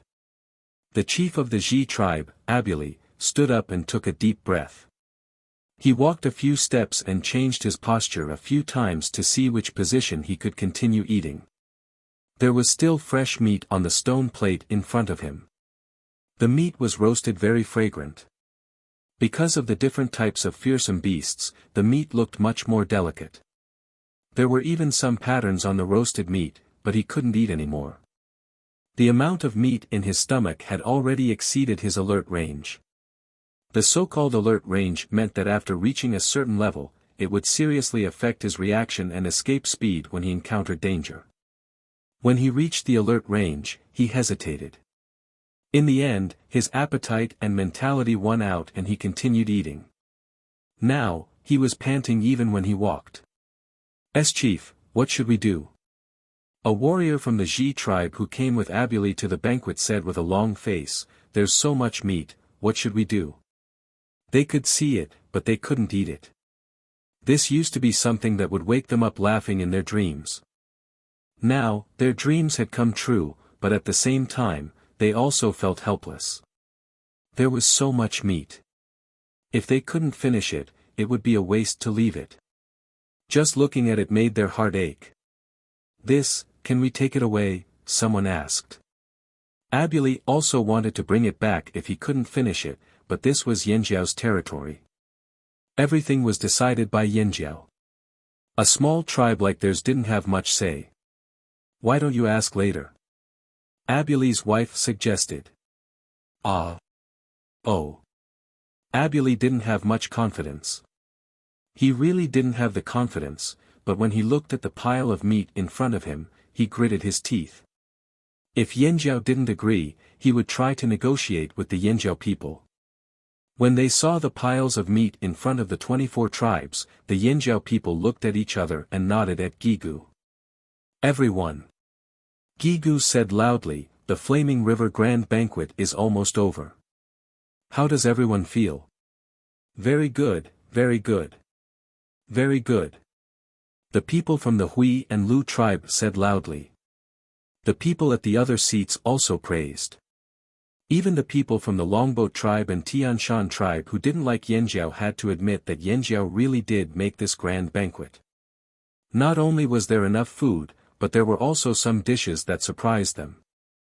There were also golden wine vessels placed in each tribe's seating area. This was also a display of wealth. Since that's the case, before the banquet ends, Gigu, as the current chief of Yanjiao, would like to announce that the Flaming River Trading Point is officially open from today onwards. As for the rules of the Flaming River Trading Point, Elder Zheng Luo will announce them. Gigu gestured to Zheng Luo with his hand. Zheng Luo took out an animal skin scroll that he had prepared beforehand. After opening it, he began to read the words on it. The animal skin scroll listed some of the rules of the Flaming River Trading Point. Many of them were borrowed from the slave masters in the other world. Xiao Xian also pointed out some flaws and improved them to create version 1.0 of the Flaming River Trading Point rules. If there were other additions or improvements in the future, it would be upgraded. In summary, other than the rules of the Flaming River Trading Point, other than the accommodation of each tribe, the rental of houses, the storage of goods and so on, the most important point was that no robbing was allowed in the Flaming River Trading Point. This made the small tribes around the Flaming River area feel relieved. What were they most afraid of when they traded? They were afraid that the other party would act shamelessly and use underhanded methods. However, if they had the protection of a powerful tribe like Yanjiao, it would be much safer for them to trade. Zheng Luo explained the rules on the scroll in his hand one by one. Then, he ordered his men to send out 24 copies of the same scroll to the leaders of the various tribes. There were even more detailed explanations on the animal skin scroll. If anyone still did not understand, they could ask the person in charge of the Flaming River Trading Point after the banquet. The Flaming River Trading Point was also the purpose of this banquet. After this was explained, everyone thought it was time for the banquet to end. However, just when everyone thought the banquet was finally over, the Yanjiao people said two more things. First, if the tribes did not finish their food, they could bring it out of the Flaming River Castle and give it to the people in the trading point who could not enter the venue. Of course, Yanjiao would not force them to bring it out. This made Abuli and the others so excited that they almost jumped up. They could bring it out. It would not go to waste. Even if they could not finish it today, they could continue eating tomorrow. They could leave the trading point after they finished eating. Finally, they did not feel the pinch anymore. This was within everyone's expectations. The tribes that had held banquets before had all said something similar. That was why they were not surprised by the first point. However, the second point that Yanjiao was about to say confused many people. After explaining the solution to the remaining food, Gigu continued with the second point. The Flaming River Banquet has ended for everyone. You may leave now. If you have something to discuss, please wait in the resting area. Yanjiao still has a sacrificial ceremony. Of course, you can stay and watch if you want, but I don't recommend it. The more the Yanjiao people said this, the more curious the others became. Sacrificial ceremony? Here. Hearing this, everyone did the same thing. They all turned their necks and looked around carefully. There was no fire pit. They had been eating here for half a day and there was no fire pit. Without a fire pit, without a fire seed, how would they perform the ceremony? Would they make a fire themselves? Chapter 623. Everyone knew that ceremonies of great significance were usually held next to the fire pit. The deciding factor wasn't the fire pit, but the fire seed in the fire pit. Wherever the fire seed was, the tribesmen would gather there. It didn't matter where the fire pit was or how big it was. The tribesmen only cared about the fire seed. However, at this moment, the Yanjiao tribe that had just held a grand banquet was telling them that they were going to hold a ceremony here, in a place that wasn't even Yanjiao's headquarters. It was hard to understand. As for Gigu's advice, from their point of view, Yanjiao was clearly trying to hide something. There was obviously a secret here that they didn't want them to see. Their minds raced. Some people felt like they had discovered a secret and their eyes lit up. Initially, after the feast, they were thinking about how to find out more about the Flaming Horn tribe's secrets, especially about the fire seed. The Mang tribe and a few other famous tribes in the central region had used various methods to obtain information about the Flaming Horn tribe on their way here, especially the movements of the Drumming tribe's fire seed during the winter and the movements of the Rain tribe's fire seed after the winter ended. They were very curious and wanted to find out more about the Flaming Horn tribe's fire seed. Coincidentally, the chiefs and shamans of the Rain and Drumming tribe would be attending the Flaming River Grand Banquet. Everyone planned to have a chat with the chiefs of these two tribes after the banquet. A small tribe like this wouldn't reject a conversation with a big tribe like theirs.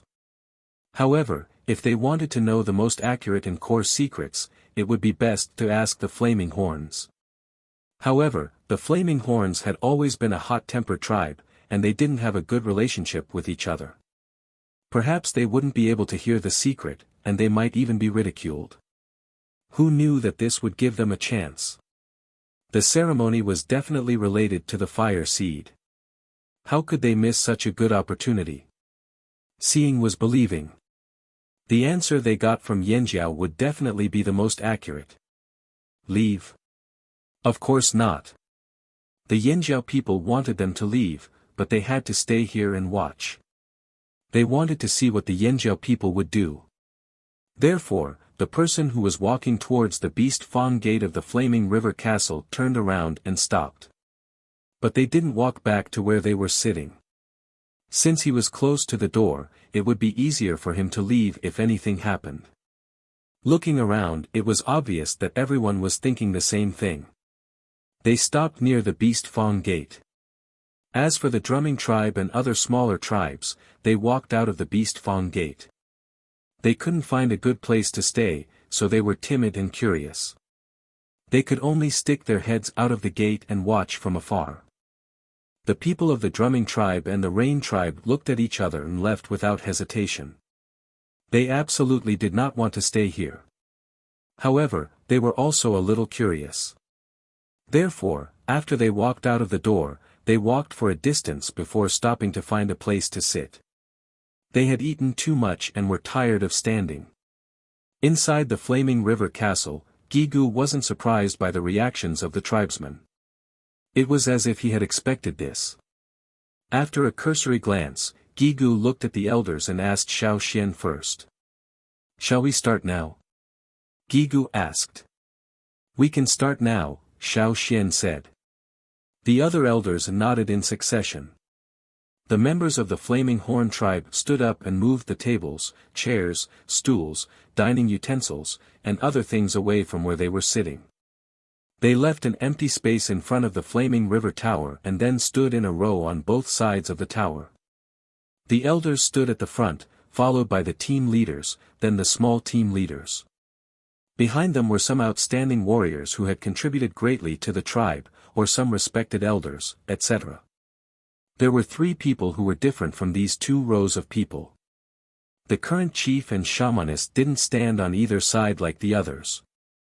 Instead, they stood in front of the flaming river tower, facing the grayish-white stone wall without any carvings. Yanjiao's head elder, Shao Xian, stood with the current chief and shamaness in front of the flaming river tower.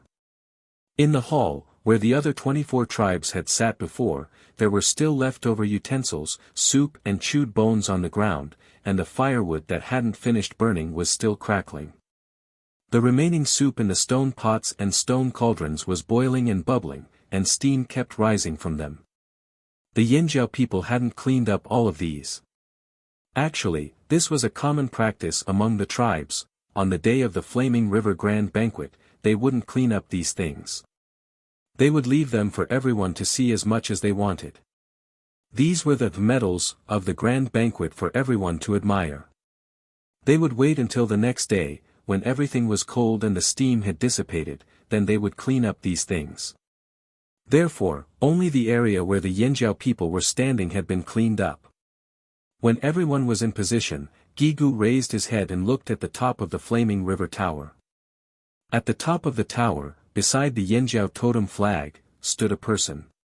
He was leaning out and looking down, obviously waiting for them. It was Mao, who had cooperated with Ao Xian before. At this moment, Mao was already standing at the top of the flaming river tower, with Tuo and Tao Jing beside him. When Mao, who was leaning down, received Gigu's signal, he took out a huge horn that was almost as tall as he was. There were clear circular patterns on the horn. This horn was made from the horn of a fearsome beast in the forest. It was a great honor to not be standing at the bottom, but to blow the horn here. This was a privilege that he had snatched from Lei after competing with him. Mao stretched his arms and did some chest exercises, then took a deep breath and slowly exhaled. Finally, he lifted the horn, took a deep breath, and blew. Woo! The low sound of the horn was like a muffled thunder from the horizon, carrying with it a vigorous force that seemed to transcend time and space and travel even further. The ground was trembling as if an ancient giant beast had stomped on the ground. Following the sound of the horn, the Yanjiao people who were busy working in the Flaming River trading point all sped up their work. They wanted to finish what they were doing as soon as possible. If they couldn't finish it in a short time, they would just put it aside and tidy up their clothes. They would get water to wash the dirt off their faces and change into a clean set of clothes. When the team that was in the middle of transporting goods heard the low sound of the horn, the leader quickly found a place to rest and reorganize the team. The fearsome beasts that were transporting the goods also obediently followed the leader's instructions. As for Cha-Cha, when the horn sounded, it threw down its things, turned around, and flapped its wings as hard as it could, flying away. Yanjiao's sacrifice had nothing to do with it. The sound of the horn traveled through the forest around the flaming river. The crocodiles of the drumming tribe all looked up in the direction of the flaming river trading point, their cold eyes filled with doubt. On the other side of the flaming river, the sound of the horn could be heard clearly.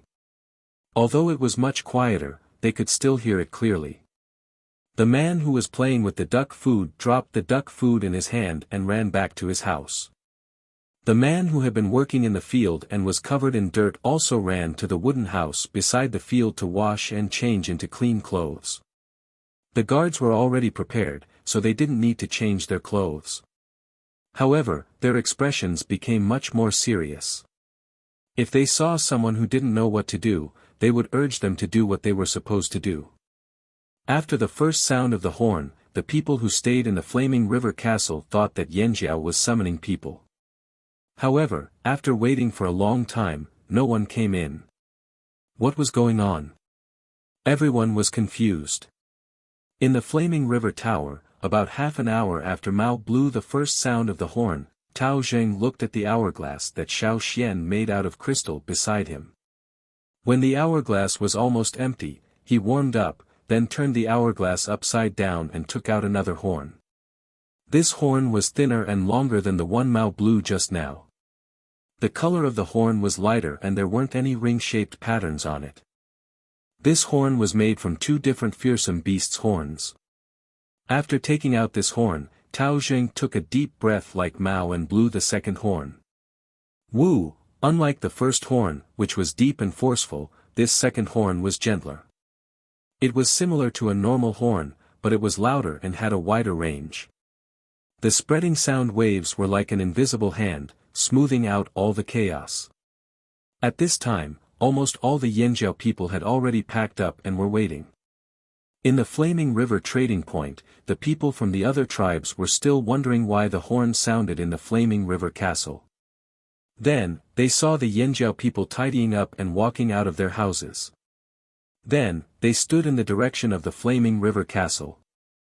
The patrolling warriors also lined up on the spot after the second horn sounded and stood in the direction of the Flaming River tower. On the way from Yanjiao's headquarters to the Flaming River trading point, the people who were resting all stood up with solemn expressions and stood in the direction of the Flaming River trading point. Even the few fearsome beasts that were resting on the ground got up and stood up. In Yanjiao's headquarters, everyone, whether they were on the mountain or at the foot of the mountain, had already come out of their houses and stood in the direction of the horn. After Tao Jing blew the second horn, the interval was shorter than the first two. When the hourglass was only half empty, Tua, who had been waiting at the side, took out the third horn. This bugle horn was also the thinnest and longest of the three bugle horns. Taking a deep breath, Tua blew the third horn. Woo! It wasn't as deep as the first horn, nor was it as gentle as the second horn. This horn sounded loud and resonant, as if it could stir up everyone's emotions and bring them to the peak. In the hall, the utensils on the stone table shook with the sound waves and made smacking sounds. The pots that used to hold the 8 treasures porridge, the bottles that used to hold wine, and the rest of the utensils shook rapidly. A crack appeared on the surface of the utensils, and then the utensils broke with a bang. This horn didn't last long. It was like a whistle announcing a decision. This meant that the sacrifice had officially begun. Seeing the newly appointed witch from Yanjiao take a step forward as if she was about to start the sacrifice, everyone who had been watching was shocked. Was the sacrifice finally about to start? Wait, why didn't they gather everyone? They didn't even have everyone. What was the point of a sacrifice? Chapter 624. First, they didn't gather any tribesmen. Second, they didn't have a fire seed. How were they going to perform the ritual? This was what everyone who stayed in the venue and stuck their heads out at the door of the beast tooth pendant were thinking. Were the Yanjiao people joking? It didn't seem like it. Whether it was the atmosphere or the Yanjiao people's formation, it didn't seem like they were joking. They were serious. Guizhe took a step forward. As the new shaman, she would be the one to chant the ritual incantation. Guizhe's voice wasn't loud, but the incomprehensible incantation was like a rhythm that wouldn't fade away. It spread from the Flaming River castle to every corner. As Guizhe chanted the incantation, the Yanjiao people were facing the stone wall of the Flaming River tower that had no decorations at all suddenly burst into flames. It was as if an invisible pen was using the flames as ink to draw on the wall. The Flaming River Grand Banquet started in the morning and lasted until the afternoon. At that time, the sun was already setting. After that, Yanjiao's preparations lasted for almost an hour. At this time, the clouds in the sky were bright red, as if there was a fire burning. Some places were already showing the color of dusk. The afterglow of the setting sun shone into the Flaming River castle. It swept past the bones of the giant beasts that were embedded in the walls of the hall.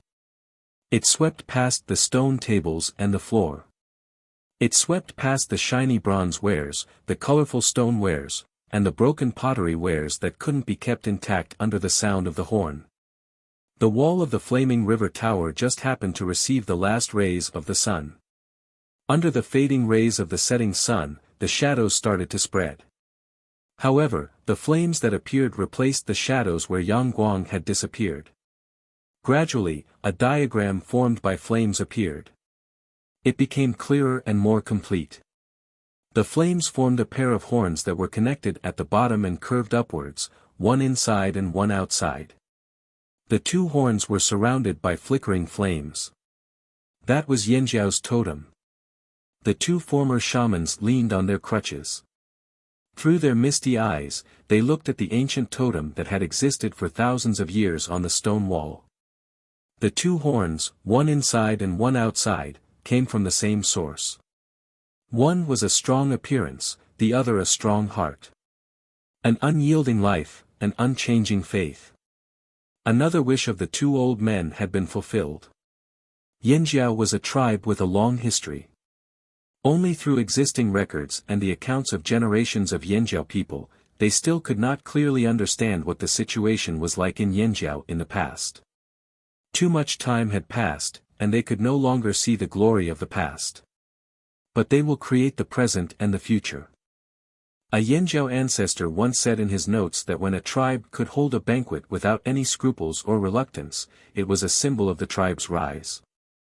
Why had the Wuxia tribe always been excluded from the big tribes back then? Even if they had the ability to bully other small and medium-sized tribes, often attacking and robbing other tribes, and frequently showing their existence, they had never really been recognized by the world. The kindling and history weren't the main reasons. People would not always look at a tribe the same way just because of its past glory. The world's view would always change. Strength was always accompanied by the word rich. Strength and resources. They only had the strength to fight outside, but they didn't have enough resources. Every time they went out to rob, the food they snatched was only enough to sustain their own lives. This kind of tribe had always been despised by many other tribes. The Wuxia tribe didn't have the ability to hold a banquet, and they had never thought of holding one for outsiders. Yanjiao had destroyed the Wuxia tribe, and showed their existence more than once. In other words, in terms of strength, they were actually recognized.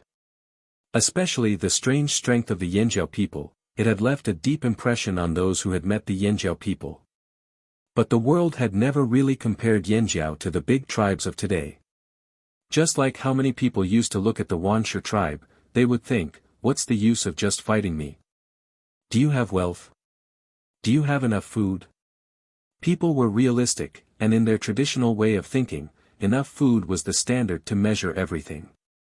It didn't matter if it was food obtained through other methods, or from hunting, these were all important indicators of whether a tribe was a big tribe or not. A strong tribe might not have enough food, but a tribe that had enough wealth and dared to show off their wealth was definitely a big tribe. This was the view of most tribesmen on the mainland, a traditional way of thinking that had persisted for thousands of years. The drumming tribe wouldn't come and suck up to Yanjiao just because they were strong, but when they knew that Yanjiao had enough food, they came over even without Yanjiao saying anything. There were many people who thought like this in the drumming tribe. This was also the reason why the Flaming Horns tribe valued this banquet so much. This ceremony was also to give a satisfactory answer to their ancestors, and to give the Yanjiao tribe a meaningful commemoration. The setting sun disappeared at the end of the vast mountains, but the sound of the horn could still be heard. Inside the Flaming River Castle, the large venue was already covered in shadows. Because of this, the totem flames were so bright. That's totem. I can feel it, it's the aura of Yanjiao's fire seed. How is this possible? How is this possible? The people who insisted on staying in the venue looked on in shock. This was the first time they saw Yanjiao's special ceremony with their own eyes. A ceremony without a fire pit, without a fire seed. It was unbelievable. Yanjiao, without a fire pit, without a fire seed, had actually started a ceremony. And it was a success. Was this Yanjiao's secret? But even though they saw it with their own eyes, they still didn't understand. How did this happen? Just as everyone was puzzled, the venue changed again. The vague aura of the fire seed suddenly became clear, and it was still rising rapidly. On the walls of the venue, the remnant aura of fearsome beasts on the beast bones was completely suppressed. Even the blood that Zheng Luo and the others purposely left on the beast bones to add to the violent aura disappeared without a trace.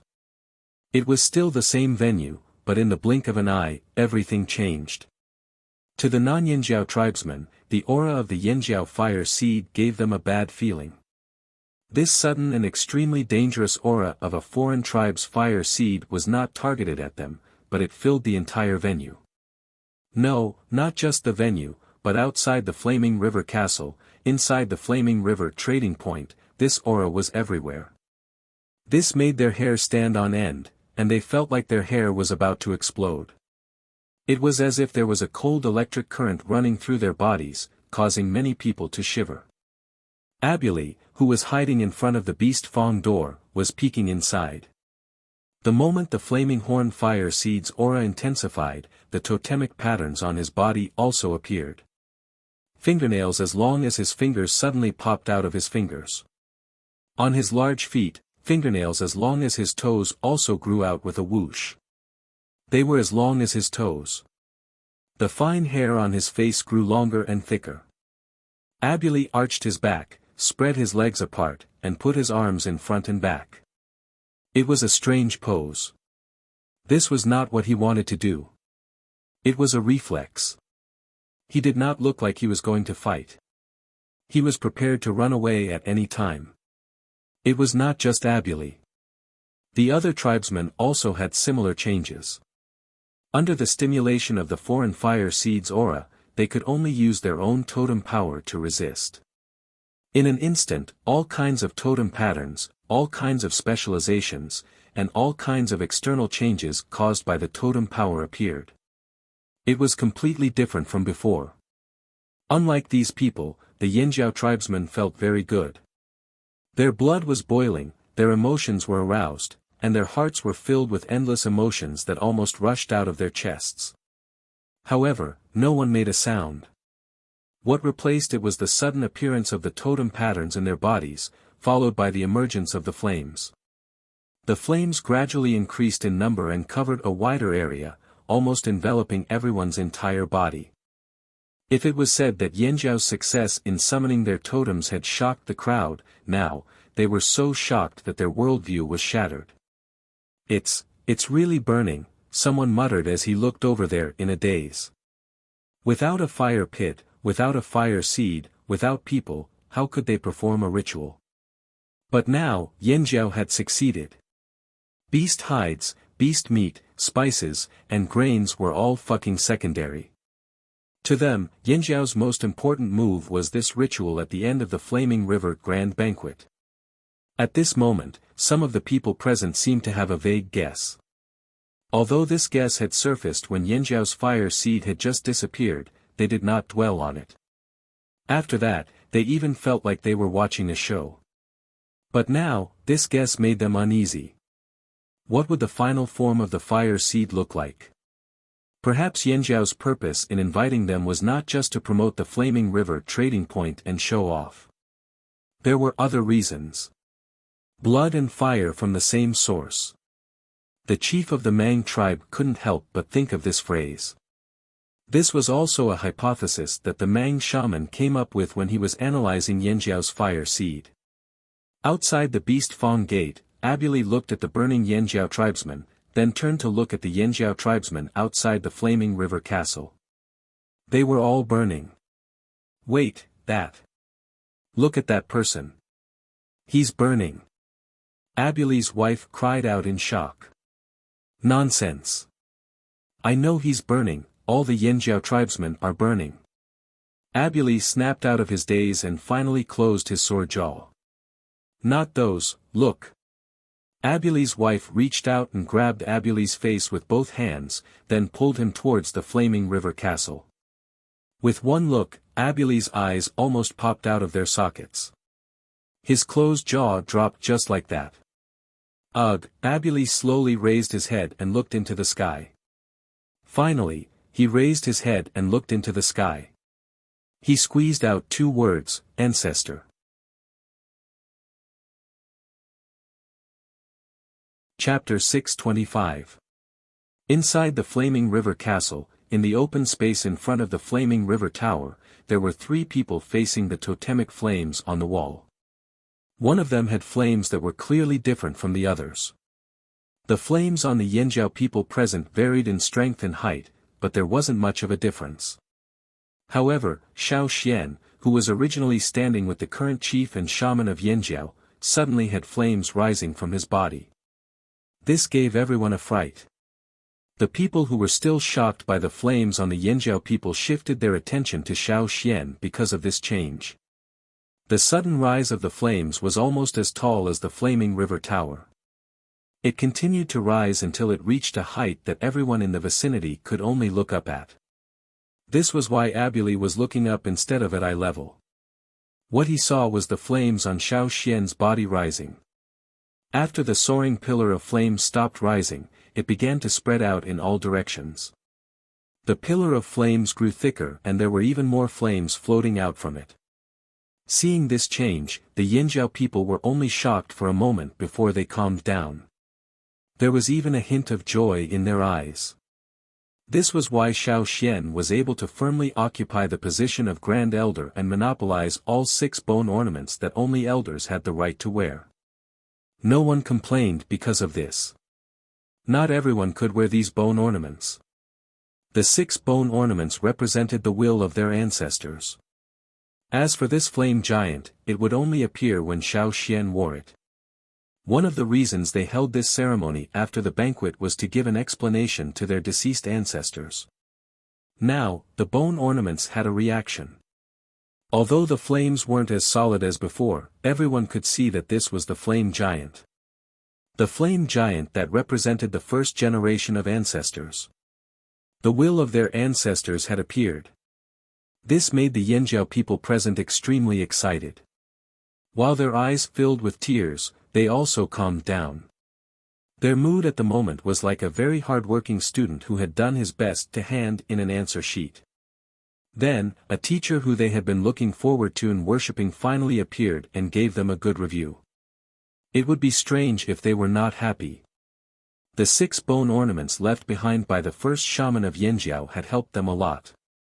Without the 6 bone ornaments and the power of their ancestors, Yanjiao would not have been able to merge so quickly and smoothly. Whether it was the shock of being chased by the slave masters on the other side of the sea, or the return of breaking through the sea, he had borrowed the power of the ancestral bone ornaments. However, after the bone ornament broke through the sea, it seemed to have exhausted its energy and entered a dormant state. There were very few large fluctuations. When they were planning this sacrifice, they didn't expect the bone ornaments to suddenly work. This was a pleasant surprise. Perhaps it was because the power of the bone ornaments had not fully recovered, but the flames that gradually formed after it was raised seemed a little scattered. It was not solid enough, and the human figure was not clear enough. Even so, the Yanjiao people were very satisfied. They wanted nothing more than to kneel down and kowtow a few times. Outside the flaming river trading point, in the forest. The tribesmen who came to attend the feast all left some people outside to wait. These people had to keep an eye on the flaming river trading point and guard against any suspicious situations outside the trading point. Other than them, there were also some people who were not invited. They came because they were curious, so they hid in the forest. At that time, when the feast in the trading area started, the aroma of the food floated out, causing the people hiding in the forest to salivate. Their stomachs couldn't help but growl. They could only drink some water with the smell of soil and chew on the hard jerky.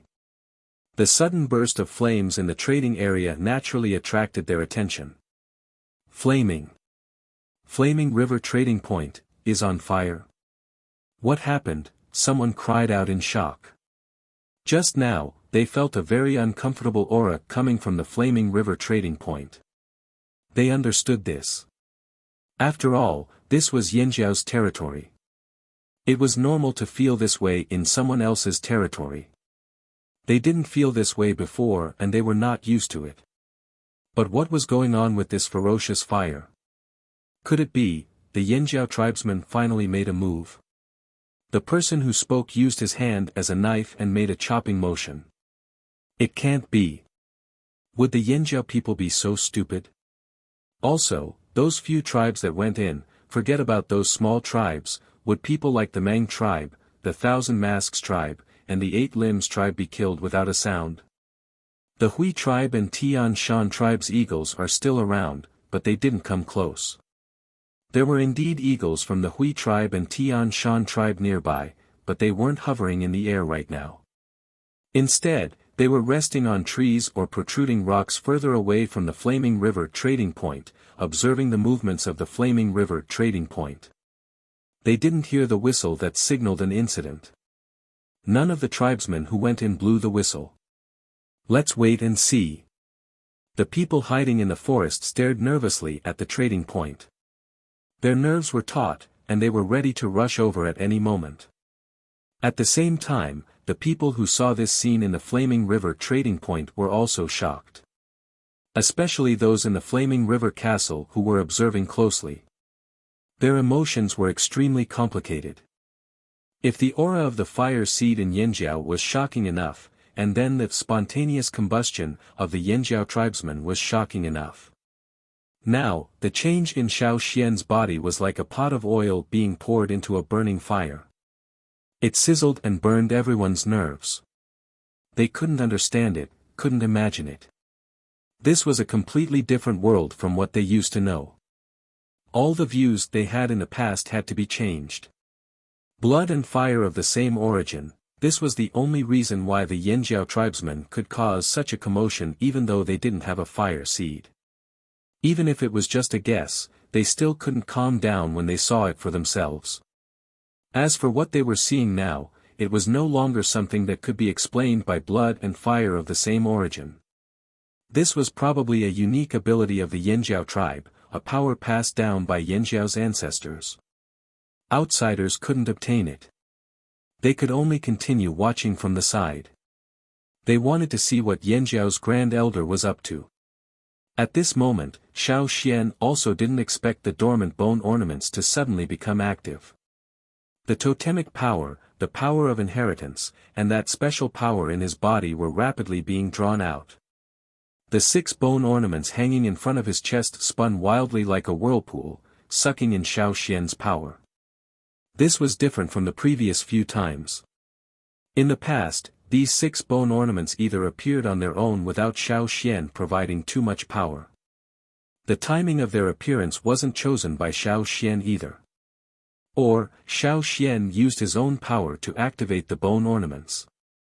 Just like when the bone ornaments couldn't hold on anymore after breaking through the sea, Xiao Xian used his own power to support them. But now, the bone ornaments' power hadn't been activated by Xiao Xian. It could be said that they had appeared on their own. They just needed Xiao Xian's power to support them. The bone ornaments hadn't recovered. Xiao Xian thought of the reason. Perhaps the remnant left in the bone ornaments by the ancestor was too happy at this momentous banquet, so it had popped out on its own. Perhaps it was because of the ancestor's will, but Xiao Xian's emotions were affected by the sudden surge of power from the bone ornaments. It was as if he wanted to howl at the top of his lungs. Sure enough, the ancestor must be very happy. Xiao Xian moved under the influence of this emotion. The Yanjiao people. Their gazes moved from the tall flamed giant to Xiao Xian. Their gazes went from boundless reverence to astonishment, and then to shock. Wait! Grand Elder, what are you doing? Don't raise your foot. Show mercy. We're still standing by your side, Grand Elder. Look at us. Please don't step on us. Please don't step on us. The Yanjiao people present, whether they'd seen Xiao Xian use the ancestor's power with their own eyes, or heard about it later, all thought the same thing when they saw Xiao Xian's sudden movement. All the Flaming Horn tribesmen, including the current chief and shamaness, as well as Duo Kong and the other leaders, turned pale with fright when they saw this. It was just that their faces were covered by the flames, so it wasn't obvious. If Xiao Xian raised his foot and stomped down, all the effort they'd put into this banquet would go to waste. Not only would they not be able to show off the Yanjiao tribe's strength, they'd be laughed at. If they were kicked at such a close distance, even if they didn't die, they'd be seriously injured. Especially Zheng Luo, Duo Kong, and the others who'd seen the flame giant's power with their own eyes. Their hands were shaking. Years ago, when they'd migrated from their habitat by the sea, they'd met the slave masters who'd chased after them. They'd seen Xiao Xian use the ancestors' bone ornament's power to stomp on the ground. Then, the ground had cracked like an earthquake. It had also temporarily intimidated the pursuers, stopping them from continuing to chase after them. He could crack the ground, fight against a king beast, and break through the sea. Could they withstand this kind of power? They thought about how the ground had cracked when he stomped on it, and how large chunks of rock had been flipped over. Then, they thought about what would happen if they replicated that scene here. They thought about the time they'd met the king beast at the salt mines. They hadn't even seen how Xiao Xian used the ancestors' bone ornament's power before they were all sent flying and buried in the snow. Every one of them was trembling in fear. The more they thought about it, the more scared they became. Zheng Luo and the others paled even further. "Grand Elder, please don't do this." But from the looks of it, Xiao Xian didn't seem like he wanted to do this on purpose. Maybe, it was the ancestors' idea. They really wanted to stop Xiao Xian from doing what he was about to do, but due to their reverence for their ancestor, they didn't dare act rashly. As they hesitated, Xiao Xian moved again. This time, Xiao Xian didn't move his feet. Instead, he moved his hands. Xiao Xian raised his arms casually.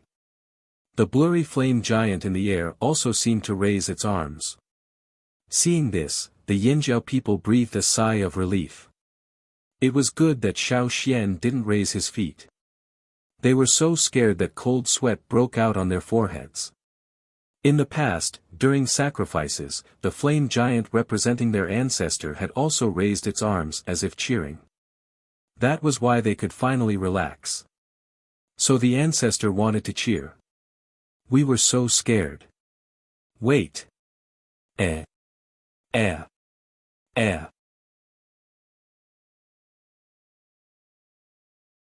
Chapter 626. The flame giant was blurry and difficult to identify. Instead of trying to figure out what the flame giant was going to do, it was better to look at Xiao Xian. After all, Xiao Xian was the representative of the ancestral flame giant. The flame giant's movements were always synchronized with Xiao Xian's. That was why the Yinjiao people couldn't tell what the flame giant was going to do next, so they all stared at Xiao Xian. This was a very strange scene. Even the atmosphere in the hall changed. The other tribes also noticed that something was wrong with the Yinjiao people. They felt that the Yinjiao people's expressions were very strange. Although they couldn't see all the Yinjiao people's expressions clearly from their angle, they could still see a little from the side. Because of this, they couldn't understand what the Yinjiao people were thinking. An inexplicable tension filled the hall. The people who stared at the Yinjiao people or the flame giant in the sky were all tensed up.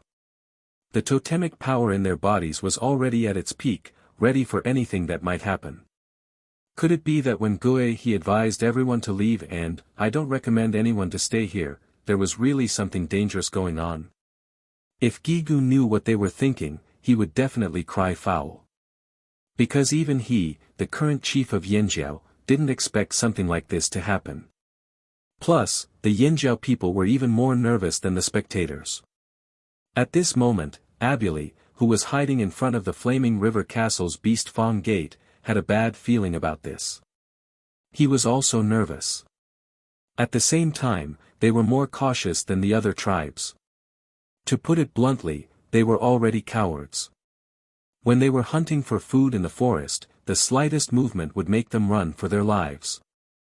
Although their tribe wasn't big enough and didn't have the strength to compete with other tribes for resources, they were able to survive in the forest until now with their caution, intuition, and ability to escape. Since they felt that something uncomfortable was going to happen, they didn't hesitate anymore. Curiosity wasn't as important as their lives. Abuli reached out and scooped his wife up before running away while shouting, "Hide!" The other drumming tribesmen had been waiting for this moment. When they heard Abuli's words, they quickly ran after him. Outside the flaming river castle, there were many houses that looked like courtyards. When Xiao Xian was designing this place, he designed it to look like a courtyard house. After Abuli ran away from the Beast Fong Gate, he jumped into the house through the window. No one from the other tribes had been arranged to stay in this courtyard, and the Yinjiao people who were originally inside had already left the house, so there was no one else in the house. It was because of this that Abuli chose to hide in the house in the courtyard. The door of the house was closed, but two of the windows were open. Looking at the empty house, there was nothing inside. The person at the end of the line reached out with his long hand and hooked the wooden window with his fingernails. Then, he pressed the window panel tightly. However, there was also a warrior from the drumming tribe who got stuck when he jumped through the window. It wasn't because he was too fat, but because he brought too much food with him. It was the leftover food from the banquet. There was too much food, and the window was too small. He couldn't drag the food into the house. After weighing the pros and cons, he reluctantly put down the food and closed the window. In the blink of an eye, Abuli led almost 100 people to hide in the biggest house in the courtyard. Even though this was the largest room in the courtyard, it was still a little crowded with nearly 100 people who had eaten and drank to their fill. The doors and windows were tightly shut, and the house instantly darkened. Only the cracks in the windows and the gaps between the roof tiles could be seen. The darkness made them nervous. Puff, there was a long and soft sound. Abuli smelled the smell in the air, and his face turned green. Who farted? Sorry, I ate too much and couldn't control myself, said an apologetic voice not far from Abuli. But at this time, they couldn't open the window and go out. They could only endure it. At the same time, in the Flaming River Castle, there was a huge commotion almost as soon as Abuli and the others hid in the house. Xiao Xian raised his arms, but it wasn't like his usual cheering posture. After he raised his arms, he opened them to both sides. Then, like a person standing in the wind, he shook his sleeves. At the same time, the flame giant opened its arms and shook them like Xiao Xian. In the next moment, it was as if a strong gust of wind blew past, elongating the flames on the flame giant's body. Long, wide sleeves seemed to have been pulled out from its arms.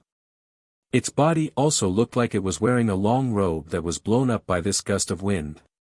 However, this was just the beginning. The sleeves were pulled out again, and the flame giant's entire body seemed to have been elongated.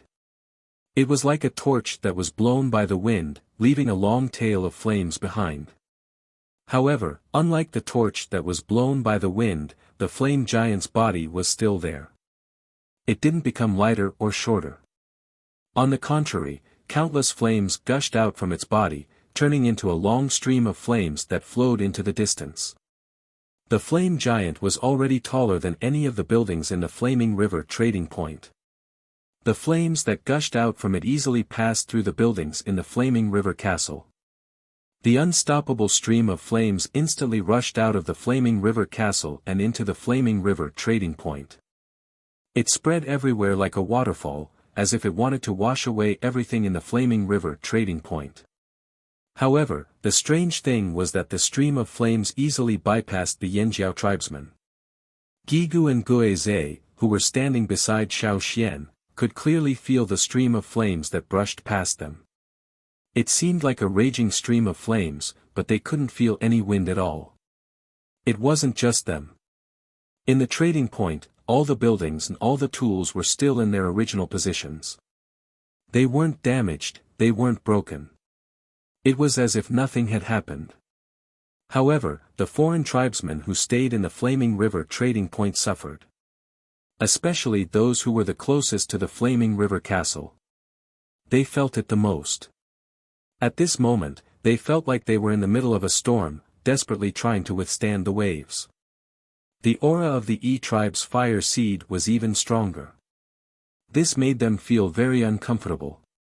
It was like a person who liked salty food but didn't like sweet food being poured sugar all over his body. What's more, it was a mountain of sugar on top of him. How could they feel good about this? Everyone gritted their teeth and endured it. They were the ones who chose to stay, and they even chose to stay so close to the flaming river. They brought this upon themselves, so they had to endure it even if it meant death. In comparison, the Xi tribesmen who were already in hiding were much better off. They were some distance away from the flaming river castle, and they were still hiding in their houses. The stream of flames didn't collide with them directly. However, the sudden pressure from the house made many people's teeth chatter. They could clearly hear the sound of trembling teeth in the house. Abulima's lips trembled as he tried to control his chattering teeth. He was going crazy. What was going on? What did Yanjiao do? My legs have turned to jelly from fright. Chapter 627. In just a few seconds, the entire flaming river trading point was engulfed in flames. The buildings in the trading point were blurred by the flames. All the foreign tribesmen who remained in the flaming river trading point felt the same fear. The sudden pressure made them tremble in fear. Unfortunately, their leaders were still inside the flaming river castle, so they couldn't find their leader. They didn't know what to do, so they could only squeeze together with their companions, like little chicks huddling together in the wind for warmth. They gritted their teeth and endured the pressure. They were worried that something had happened in the flaming river castle. They were worried about the safety of their leaders, but they didn't hear any whistles. Without any whistles, they didn't dare to act recklessly. This was something their leaders had emphasized many times before they came. They couldn't act recklessly. Now that something unexpected had happened, if the other tribesmen had whistled for help, they would have rushed over because their own leaders might have gotten into an accident and couldn't blow the whistle. But now, none of the big tribes that had come over had blown the whistle yet. Outside the flaming river trading point, the people who had been staring at the trading point were also shocked to see the trading point bathed in flames. If they hadn't sensed that it wasn't an ordinary flame, but a flame similar to a fire seed that wouldn't burn people or things, they would have rushed over. What's going on over there? Someone was going crazy. Even if the flames weren't normal and wouldn't burn people or things, the rejection of the foreign fire seed still made them very uncomfortable. It wasn't there before, so why did it suddenly appear now? What should we do? Should we go over and take a look? Wait. Keep waiting. Another person squeezed out a few words from between his teeth. Without any whistles, it was impossible for all the leaders to die. Even if they didn't believe in anything else, they still had confidence in their own leaders. How could their leaders be so useless? Wait. They could only wait. Wait for the whistle to sound or wait for the other side to calm down. After about half an hour, the flames in the trading point gradually dimmed and disappeared. Inside the flaming river castle, the giant flame giant also slowly faded until it disappeared. The aura of the Yanjiao fire seed that filled the area also disappeared. This made all the foreign tribesmen in the trading point finally breathe a sigh of relief. Was it finally over? They weren't sure. They were scared stiff. Who knew if there was anything else after that? Hence, after the flames in the flaming river trading point disappeared, a portion of the people standing on the road were flaming horn tribesmen. They were refreshed and full of energy. Their eyes were still filled with excitement, as if they were believers who had just bathed in the holy light. This was the complete opposite of the other tribesmen who looked tense and nervous. The drumming tribesmen who were hiding in their houses also opened their windows a little to see what was happening outside. They were timid and cautious, so they would only come out after making sure there were no more threats. The people who were left outside the flaming river castle all hurried towards the Beast Fong gate. They wanted to make sure that their chief was safe. When they saw the people coming out, they let out a long sigh of relief. Although the expressions of the leaders were not very good, they did not see any injuries. That was enough. The people who found their backbone did not worry anymore. They just waited for their chief's orders. The Yanjiao people were inside wrapping up the ceremony, but the few tribesmen who were watching were not in the mood to stay any longer. They came out with pale faces and called for the people waiting outside the Beast Fang gate to return to the courtyards that Yanjiao had arranged for them. The Mang tribesmen returned to their courtyards. After their subordinates reported, Chief Fu Gui waved his hand and asked everyone to leave, leaving only Huang Yi behind. "Did you feel it before?" Fu Gui asked. Huang Yi was stunned. He didn't understand what his chief was talking about.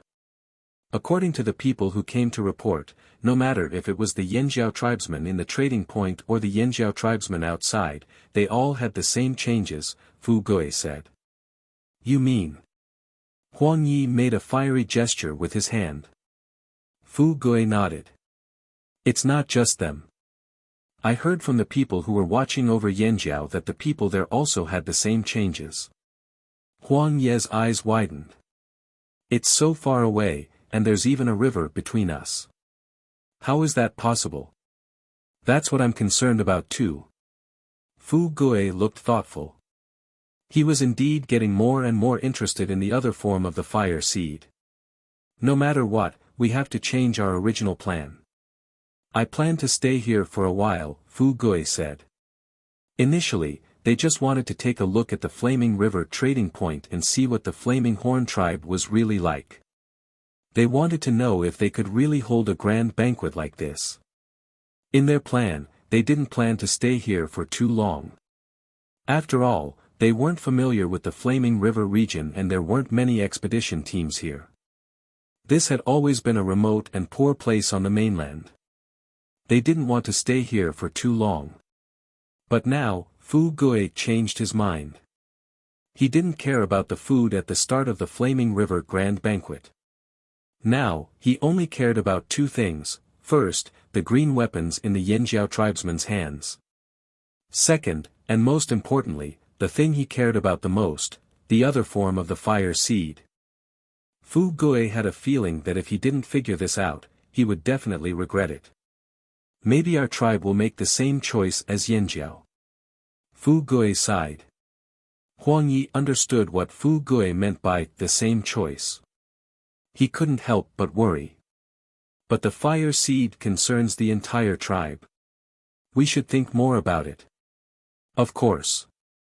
But I have a feeling that we'll still choose the same path as Yanjiao." Fu Gui was disappointed. Seeing that Huang Yi still didn't agree, he said, "Why do you think Yanjiao revealed this secret? They kept it in for so long and didn't even say anything in the fearsome beast forest. Why did they half reveal it now? Yanjiao wants to show off. Or, they want to use this matter to squeeze more things out of our hands." Huang Yi answered tentatively. Fu Gui smiled helplessly. "Neither." As he spoke, he raised his hand and pointed in a direction. That was the direction of the desert. "Rock Hill City?" Huang Yi asked. "More than that." The expression on Fu Gui's face was very strange. It was something that Huang Yi had never seen before. It seemed like he was looking forward to it, but also a little uneasy. But more than that, he was looking forward to it. On the other side of the sea. Different from some tribes where strength was the most important thing, where the strongest was the leader, every generation of leaders of the Mang tribe was carefully selected. Their strength may not be the strongest in the tribe, and they may not even be in the top 3. However, they must be smart and far-sighted. No one knew when the Mang tribe began to implement such a selection method. If Xiao Xian knew this, he would definitely sigh. No wonder they were one of the strongest tribes in the central region. Not every tribe could have such awareness. No wonder the Mang tribe had been able to develop steadily. Although the leaders of the Mang tribe might not be able to do everything perfectly, and their thinking was still very limited, sometimes it had to be said that their leaders, whether it was the Mang tribe's chief or the shaman, had a very sharp sense. Before Huang Yi could understand what the words, "on the other side of the sea," meant, Fu Gui said again, "After this, the tribes around the Flaming River will definitely lean towards Yanjiao. Not to mention other tribes, just the tribes that came this time will definitely lean towards Yanjiao." Huang Yi agreed with Fu Gui's words. Perhaps other people would find it unbelievable that the Flaming Horn tribe was able to lure so many people over with just one meal. However, as someone who had held banquets before, they knew very well that the poorer the tribe, the easier it was for them to be lured over with just one meal. This was the reason why many powerful tribes would choose to hold a banquet instead of a direct battle. How easy was it to achieve their goal with just one meal? However, those small tribes weren't stupid. They could tell if they were truly powerful or not. Yanjiao's banquet made them feel very satisfied, especially after today's fire.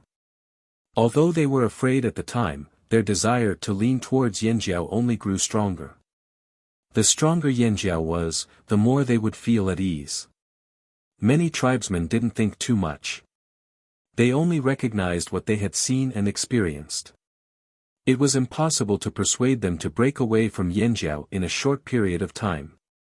This was the strange thing about many tribesmen.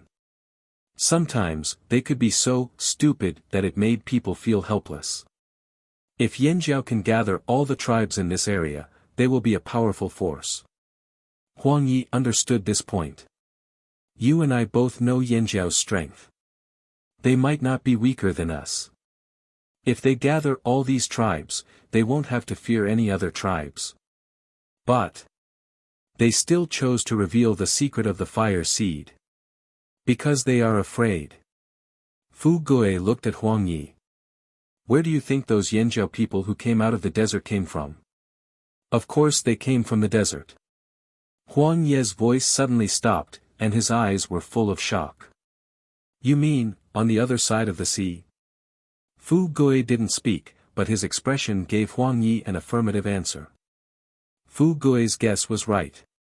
The Yanjiao tribes decided to reveal this secret after many discussions.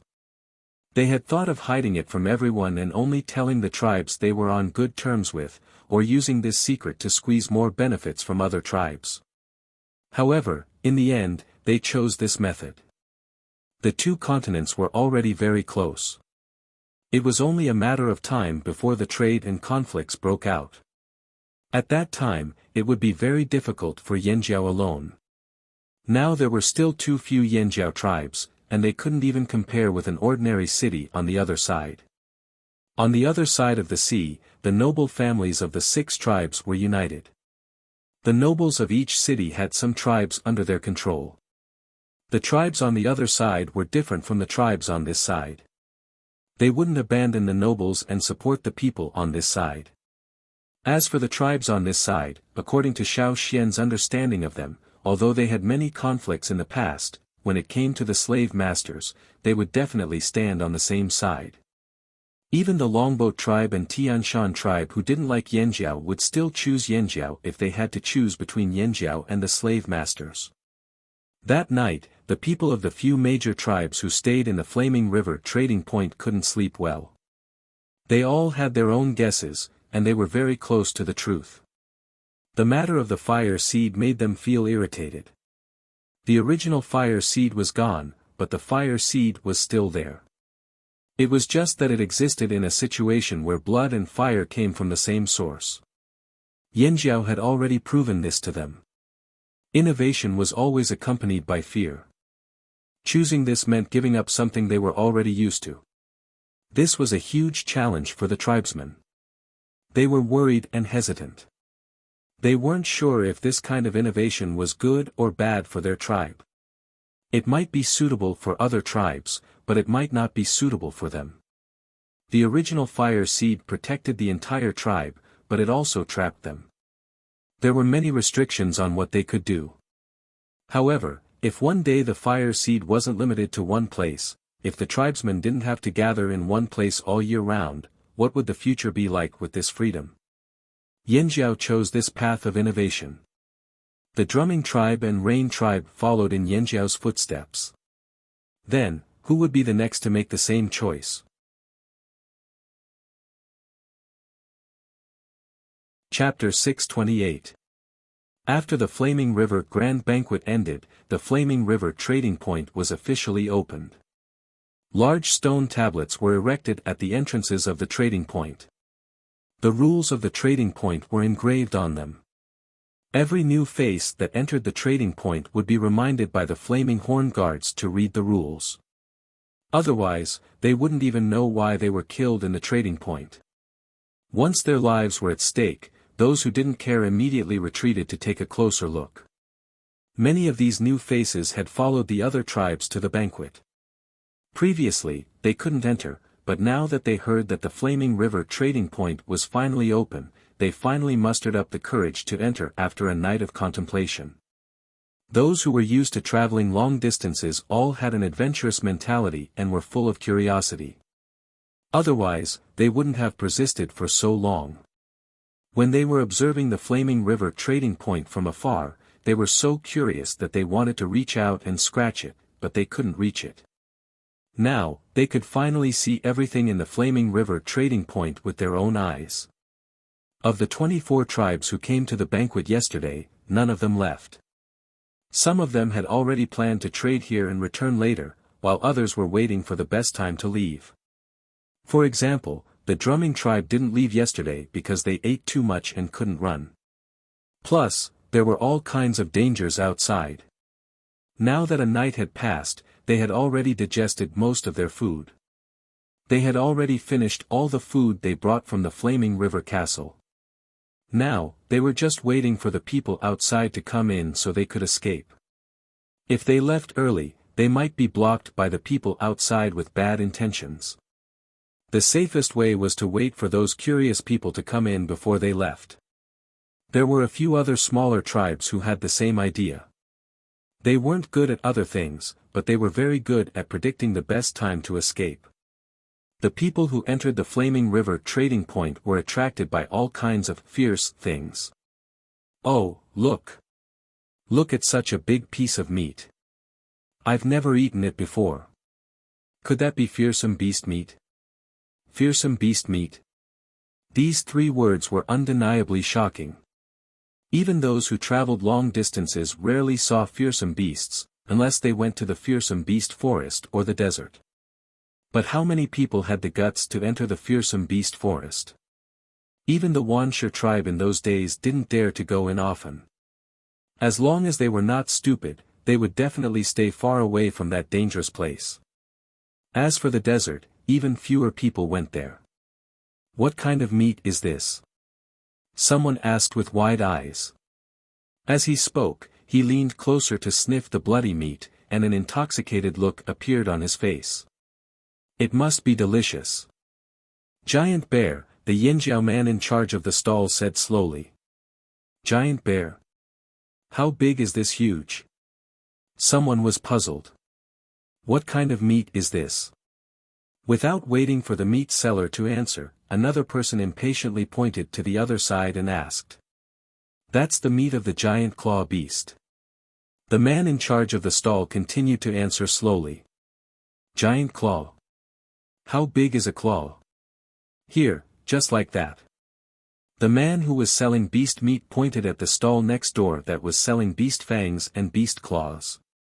The third one from here is the giant claw of the giant claw beast. Oh, a group of people rushed over. This is the giant claw of the giant claw beast. Yes. The uncle who was selling beast fangs and beast claws smiled with his white teeth. He seemed to casually move the giant claw over to let this group of people who hadn't seen the world take a closer look. The people who rushed over touched the beast claw from top to bottom, then from bottom to top again. Their eyes shone as they stared at the giant beast claw that was more than twice their height. Then what kind of beast's claw is this? Someone pointed to the side and asked. That's a beast tooth. This such a big beast tooth. It's alright, it's not that big. The uncle who was selling beast tooth once again showed his white teeth. Do you want to buy it? The people who were excited just a moment ago immediately looked as if they had been hit by frost. Their expressions were as if they had been frozen, and they were dumbfounded. They had come in too much of a hurry. In order to make it easier to follow them, they hadn't brought enough money. In their pockets, there were only a few glowing crystals and shells. The jade stones were also lonely and of poor quality. There really weren't many things that could be used as currency. At first, they wanted to trick the Yanjiao people, but on second thought, if the Yanjiao people could hold a banquet to show off their wealth, how could they not have seen these before? Then, they recalled what they had seen since entering the Flaming River trading point. They really didn't have the courage to trick the Yanjiao people. They thought about the rules written on the stone tablet when they entered the Flaming River trading point. Then, they thought about how the uncle who was selling beast teeth and beast claws so casually moved the giant claw over, they would be killed, okay? But if they didn't bring anything back to show off, they would be letting themselves down. Go out and rob. Some people looked around fiercely, searching for the people from the smaller tribes. They heard that some of the tribes who came to the banquet were just small tribes that couldn't even fill their stomachs. If they didn't rob, were they going to rob the bigger tribes? Even idiots wouldn't do that.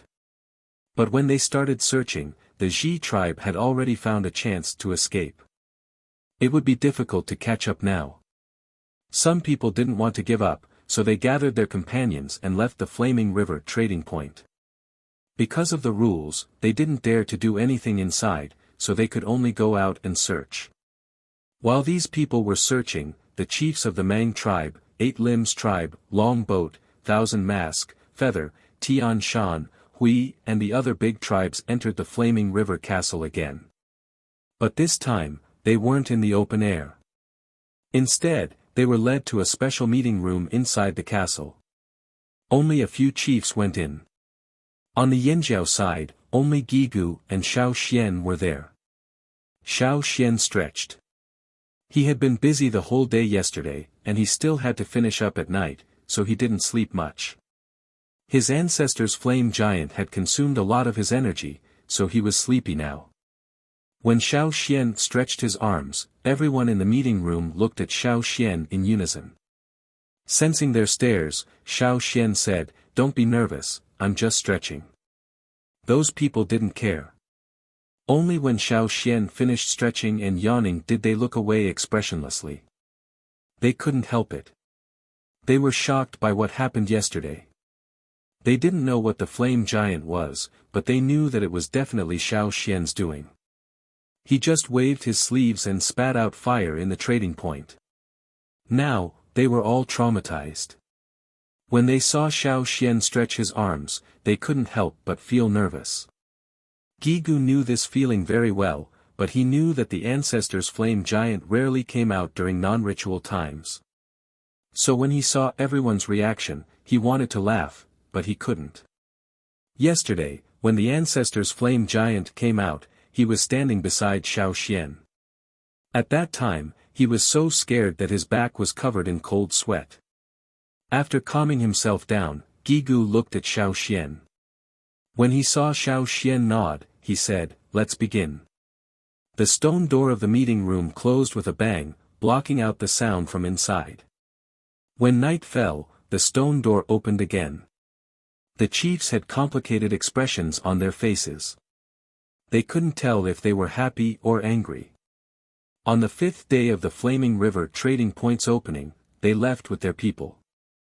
The curious travelers who came with them also left one after another.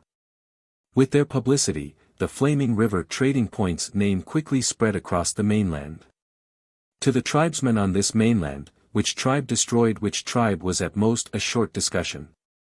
Most tribesmen only talked about tribes that were far away from their own tribe or were not familiar with them. If there was anything new, they would immediately shift their attention to it. However, when it came to food, they could talk about it for a long time. Some of them were even counting with their fingers the number of tribes that had held banquets in the past few years. This was especially true for the travelers from the various trading points. When they were free, they would gather together to discuss. I wonder what Yanjiao ate at the banquet. Anyway, I heard that a few big tribes praised it. That means the Flaming River trading point is very powerful. It's not the Flaming River trading point that's powerful, it's the Yanjiao tribes that are powerful. It's all the same. Did you guys go with them? No, we know a tribe. Someone went with them. Those rumors are all true. This huge beast tooth, this huge beast claw, are they all real? Someone stood up and gestured. Hey, it's not that small, it's much bigger than what you said. Too bad they didn't bring enough things back and couldn't buy a huge beast claw. That kind of beast claw, TSK, you don't need to polish it, you can use it as a weapon. I heard that it can cut through stone in an instant.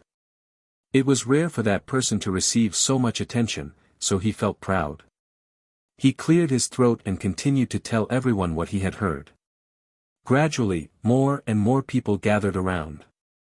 Every now and then, they would gasp or exclaim in unison, ah, ha, yeah, or oh. Hey, those who went with them didn't have anything to buy the beast claw. Didn't they rob them? Someone asked. You dare to rob Yanjiao? The crowd looked at the person who asked the question as if they were looking at an idiot. In their hearts, Yanjiao was already on a whole new level. They were not inferior to the big tribes in the central region. Pfft. When did I say that I wanted to rob Yanjiao? Am I that stupid? The person who asked the question explained. I said to rob those small tribes. No, the tribes in the Flaming River area are familiar with the terrain there. I heard that those who wanted to rob them lost them after a while. The person in the middle immediately picked up the topic and started to blabber on and on. Why don't we go on an excursion there after a while? The leader of one of the tribes who had been listening intently said. I was thinking the same thing, let's go together, the leader of another excursion team said. Haha, gather more people. Those small tribes aren't easy to rob, they're all very smart. The person who was telling the story only repeated what the person who told him before said. When that person was telling the story, he had to clench his teeth when he said the words, very smart. That person said that every time they chased someone in the forest, they almost caught up with them, but those people always managed to escape. When they chased them, they almost fell into a bottomless cave. That's why we should bring more people when we go to the Flaming River trading point next time. Don't fall into a deep pit and no one will save you. We can still rob the tribes there, someone said in an experienced tone. They had a good plan, but no one knew who would lose out when the time came. Chapter 629. News of the Flaming River trading point spread across the entire continent. Regardless of whether it was the large trading points in the central region or the trading point on the grasslands, people were quietly spreading the news of the Flaming River trading point. This was arranged by the major tribes, and it was also one of the things they promised the Flaming Horns. Once the trading point became famous, more people came. At first, there were only a few people who came every 3 days, but now, there were teams coming every day. The teams that came this time all came with a purpose, so they brought a lot of things with them. They wouldn't return empty-handed. They traded for a lot of beast hides and fearsome beast meat at the Flaming River trading point. Beast fangs and claws were also selling well. Now, the Yanjiao people didn't have to store extra beast hides for long periods of time. Basically, they just had to register them at the Flaming River trading point. They didn't have to bring the goods far away. They just had to guard the Yanjiao headquarters and the trading point. When it was their turn to hunt, they would go to the forest for a walk. This saved a lot of manpower and time. This is even more convenient than when we were on the other side of the sea. Duo Kong had just returned from a hunt. He left some of the prey at the headquarters and dealt with the rest. He separated the beast hides and meat, separated the fangs and bones, and brought them to the trading point for the people in charge of setting up stalls to sell. The team that came 2 days ago hasn't left yet. They're waiting for this batch of beast meat. Today, 2 more teams came. They said they were guarding the claws of the giant clawed beasts.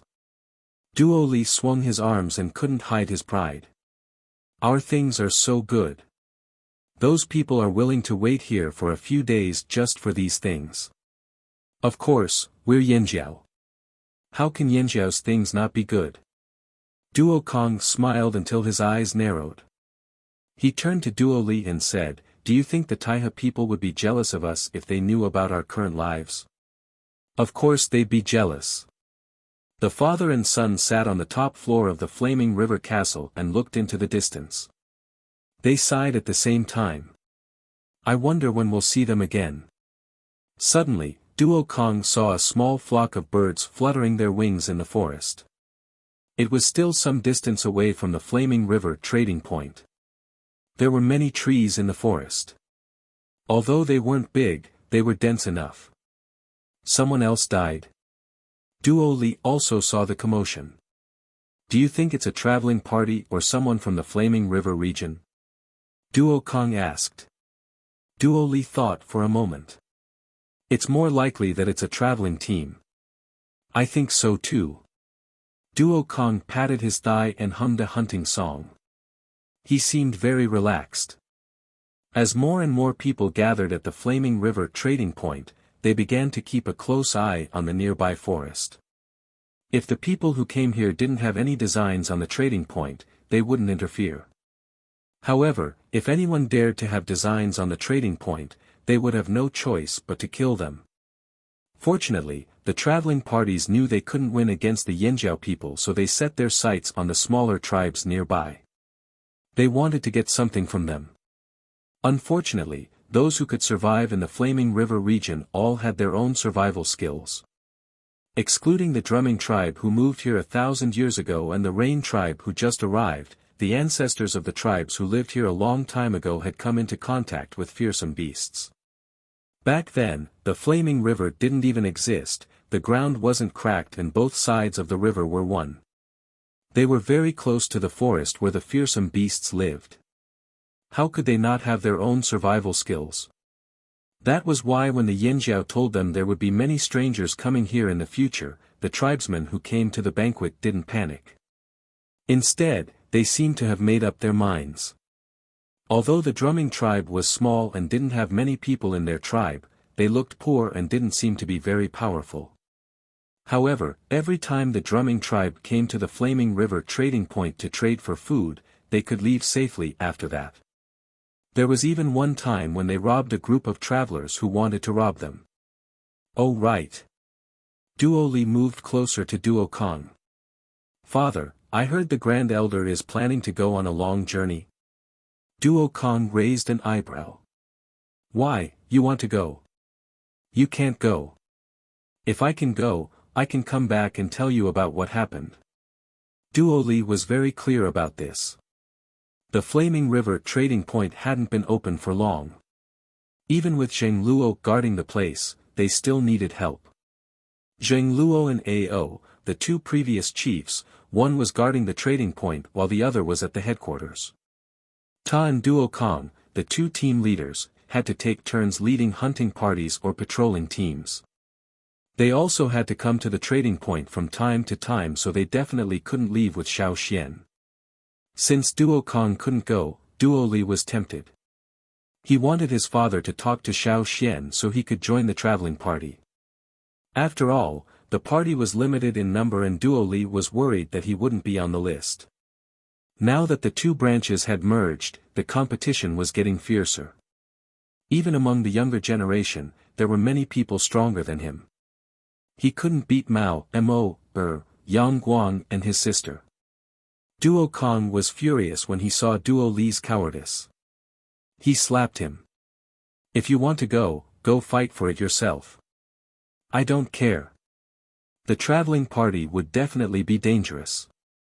If he didn't have the ability, why would he want to join the party? He would be lucky if he didn't drag the party down. He might even die if he wasn't careful. Duo Li, who got slapped, grimaced. Duo Kang's reply was within his expectations. He lowered his head and sighed. Then he pulled himself together. Wasn't it just a competition of strength? He didn't believe that 200 people couldn't squeeze in. At this time, Xiao Xian, who was in Yanjiao's headquarters, had just come out of the medicine house. He had wanted to make a large telescope, but because of some small flaws, he hadn't been able to achieve his goal. So he made a polished convex lens into a magnifying glass about 2 palms wide for Guizhe to use. Although Goeze had inherited the shaman's power, she hadn't awakened her totemic power before. Now that she had merged with the fire seed, she was still a distance away from the other strong people. For example, Xiao Xian could see the fine strands of grass on the rope, but Goeze couldn't. Even if she tried, it would be very difficult. However, Goeze was very talented in concocting herbs. Before she took over as the shaman, most of the herbs in the tribe were concocted by her. She had also concocted some new herbs with better effects.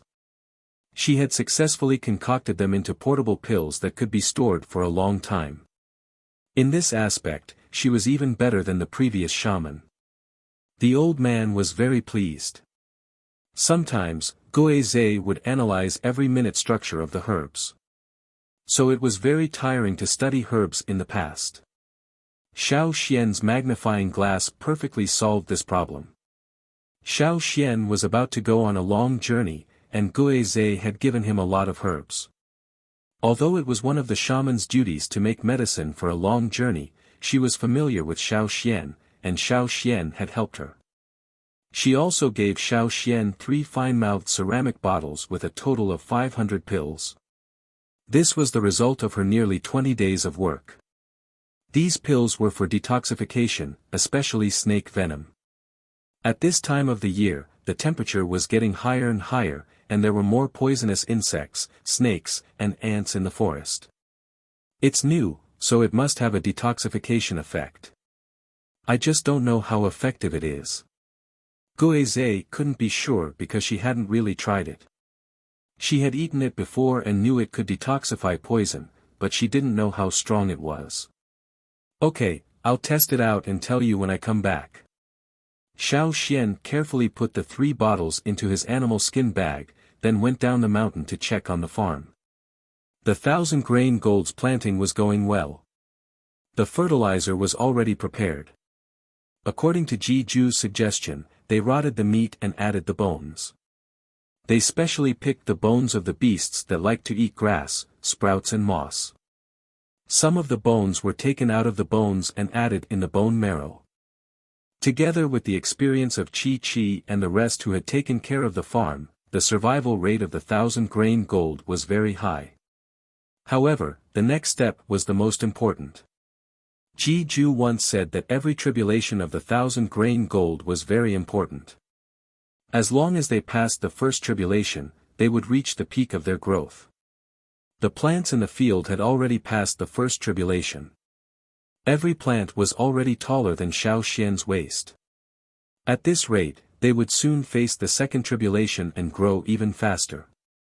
Xiao Xian planned to guard the 1,000-grain gold until it passed the second tribulation before bringing the team on a long journey.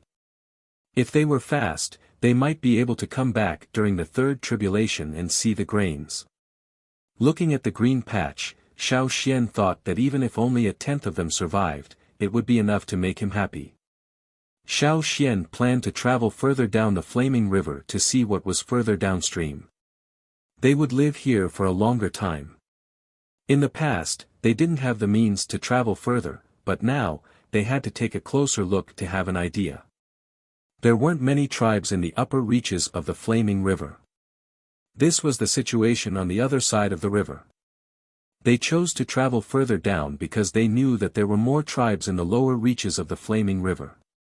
Looking at the large blank space on the animal skin roll, Xiao Xian closed it. They didn't plan to travel too far. They just wanted to take a look at the situation in the lower reaches of the flaming river within a certain distance. This way, they wouldn't be caught unaware if they were ambushed. Chapter 630. After taking a look at the farm, Xiao Xian went to other places. He would be away from the tribe for a while, but the exact date was uncertain. Before he left, he had to make some arrangements for the tribe. On the way to the animal pen, Xiao Xian happened to see Ao who came to look for him. Ao was carrying a bulging animal skin bag in his hand. The drumming tribe just brought this over to pay off debts. Take a look and see how much it's worth. Ao handed over the bag in his hand. Xiao Xian took the bag and opened it. The yang guang outside was too strong for him to see clearly, so he went with Ao to a nearby wooden house. That was the temporary resting place for the people taking care of the animal pen. There were also patrolling warriors who would rest here for some water. Seeing Xiao Xian and Ao coming over, the people resting there quickly moved aside and stood guard nearby to prevent others from approaching. They knew that Xiao Xian and Ao must have something to talk about. Whether it was confidential or not, they would definitely stay away before they got permission. They would also prevent others from eavesdropping. After entering the house, Xiao Xian closed the open window, leaving only a small gap for ventilation. As soon as the house darkened, the water moonstones in the animal skin bag became more obvious.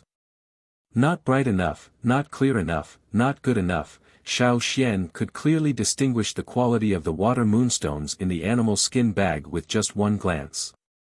A good water moonstone was not only bright enough to light up the house like a light bulb, but also looked pure. Otherwise, it wouldn't be one of the common currencies. But here, some of the lights were very dim and couldn't meet the needs of many people. Not to mention light bulbs, even torches couldn't compare. Some of the lights barely met the requirements, but the light was very cloudy. The quality was less than 1/10. These must have been selected by the drumming tribe. They must have given us some of their preferences, but this is all, Ao said. After the fusion of the fire seed, the drumming tribe had already tried to break away from the original fire seed and use the power of the merged fire seed to catalyze the production of water moonstones. But the time was still short, so the water moonstones produced couldn't be compared to the previous ones. Ao could understand this. What are your plans? Xiao Xian asked. Keep it. Because the quality of these goods isn't good enough, we can't charge them according to the previous price. However, during the construction of the Flaming River Castle, the drumming tribe helped us many times. At that time, they didn't accept any gifts from the Yinjiao. I think we should charge them at 30% of the original price, Ao said. 30% was close to a third of the normal price of a water moon stone. According to the actual situation, the water moon stones that the drumming tribe took out had to be reduced by 90%. It could only be counted as 1/10 of the previous water moon stones. After all, those dull water moon stones could not be used at all. They could only be regarded as trash. Ao was actually very satisfied with the drumming tribe as his neighbor. With the Wuxia tribe as a reference, he liked the people of the drumming tribe more. In addition, the people of the drumming tribe had helped them a few times. Now that the drumming tribe had just been rebuilt and was undergoing changes, their lives were not very good, so he still leaned towards the drumming tribe.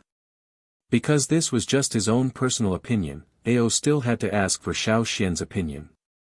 Gigu was fine with it, but if he couldn't get Xiao Xian's approval, he still couldn't accept it. Alright, we'll do as you say. Xiao Xian put the water moon stones back and passed them to Ao. Those dull water moon stones will be distributed separately when the time comes. I know that. Ao didn't plan on using those dull water moon stones. Those dull water moon stones couldn't even illuminate the words on the animal skin scroll at a distance of a palm, let alone illuminate the road. When the time comes, we'll split the dark water moonstones and bring them to the farms. Tell them to put the dark water moonstones together at night and see if any insects come near, said Xiao Xian. The more crops there were in the farmlands, the more insects there would be. Although there were people in charge of catching the insects, and even the green ducks would help to get rid of the insects, that was all during the day. The insects that were active at night were difficult to deal with. Someone once tried to drive them away with torches, and it was naturally effective. There were many creatures that were afraid of fire, and insects were also afraid of fire.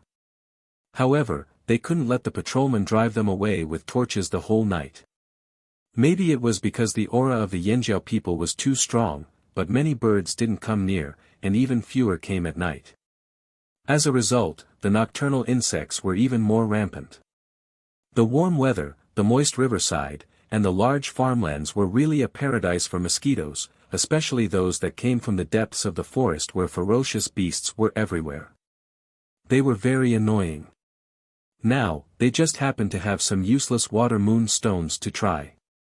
These water moon stones couldn't illuminate the area, but there was still some light, like the light from a mobile phone screen. Who knew if it could attract some nocturnal insects? Many insects at night were attracted to light, but they were not like the flying insects that flew to the fire. They would cleverly avoid the hot light source, the torches. Therefore, Xiao Xian planned to use these water moon stones to try. Even if they were useless, it didn't matter. He still had to try. When Xiao Xian said this, Ao had a hint of understanding. A person who had been a leader wasn't stupid.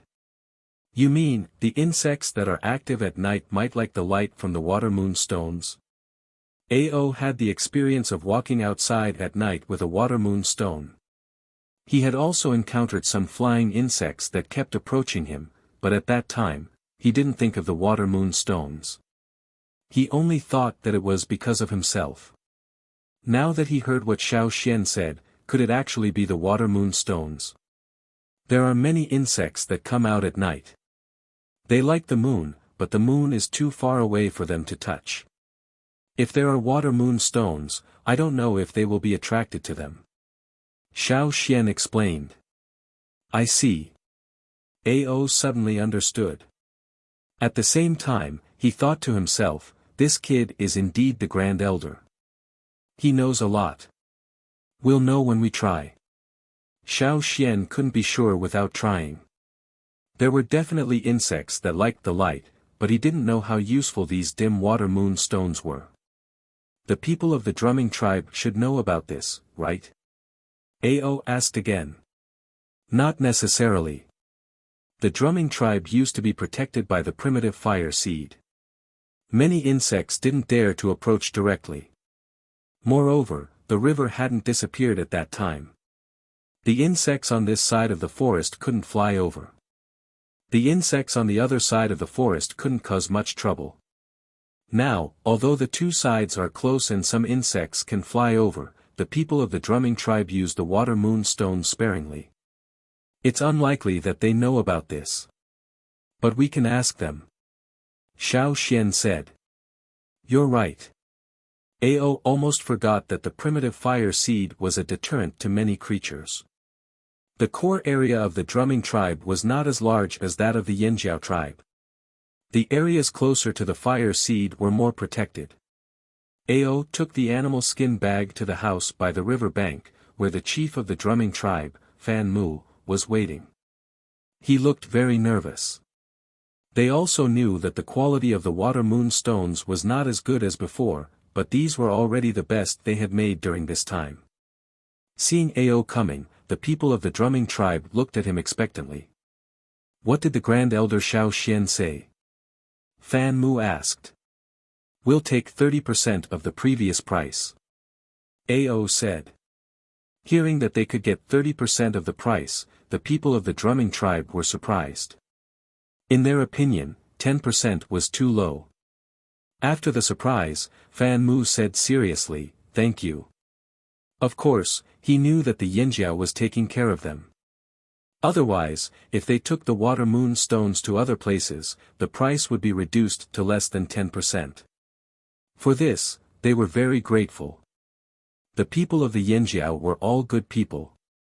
Next time, the water moon stones will be better. Fan Mu promised. Their ability to make water moon stones was getting better.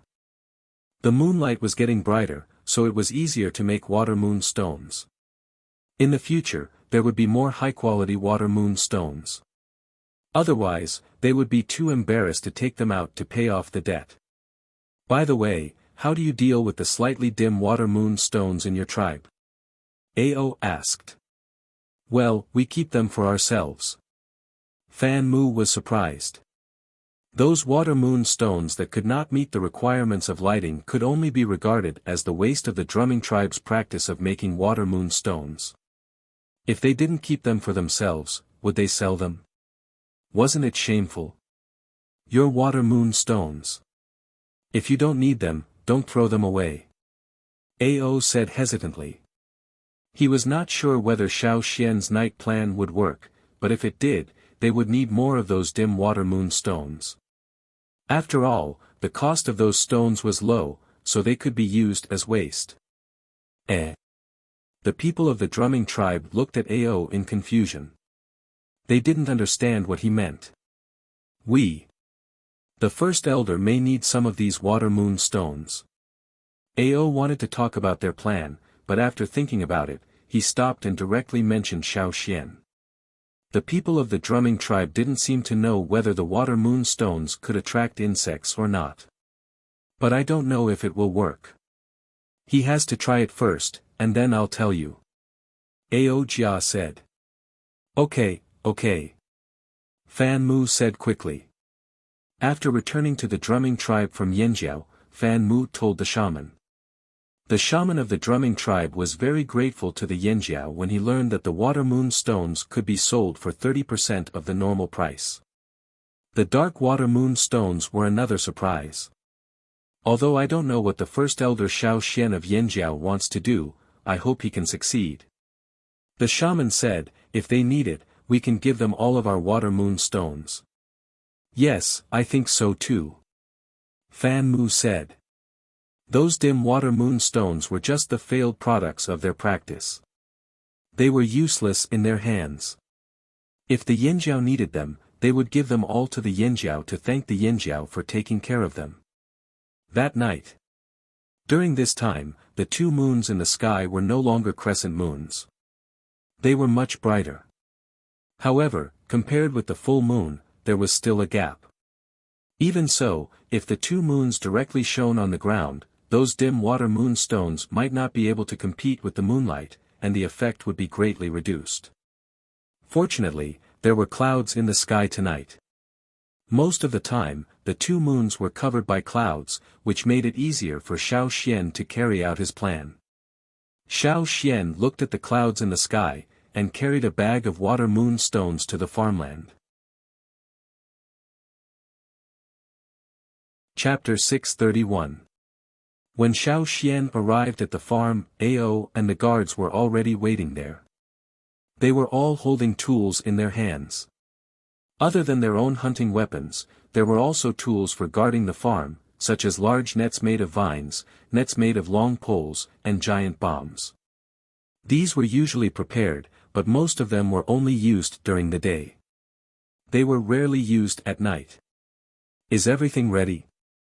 Xiao Xian asked.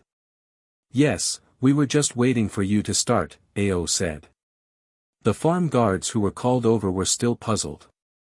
They didn't know why Ao called them over, but they would still follow the instructions of the two elders.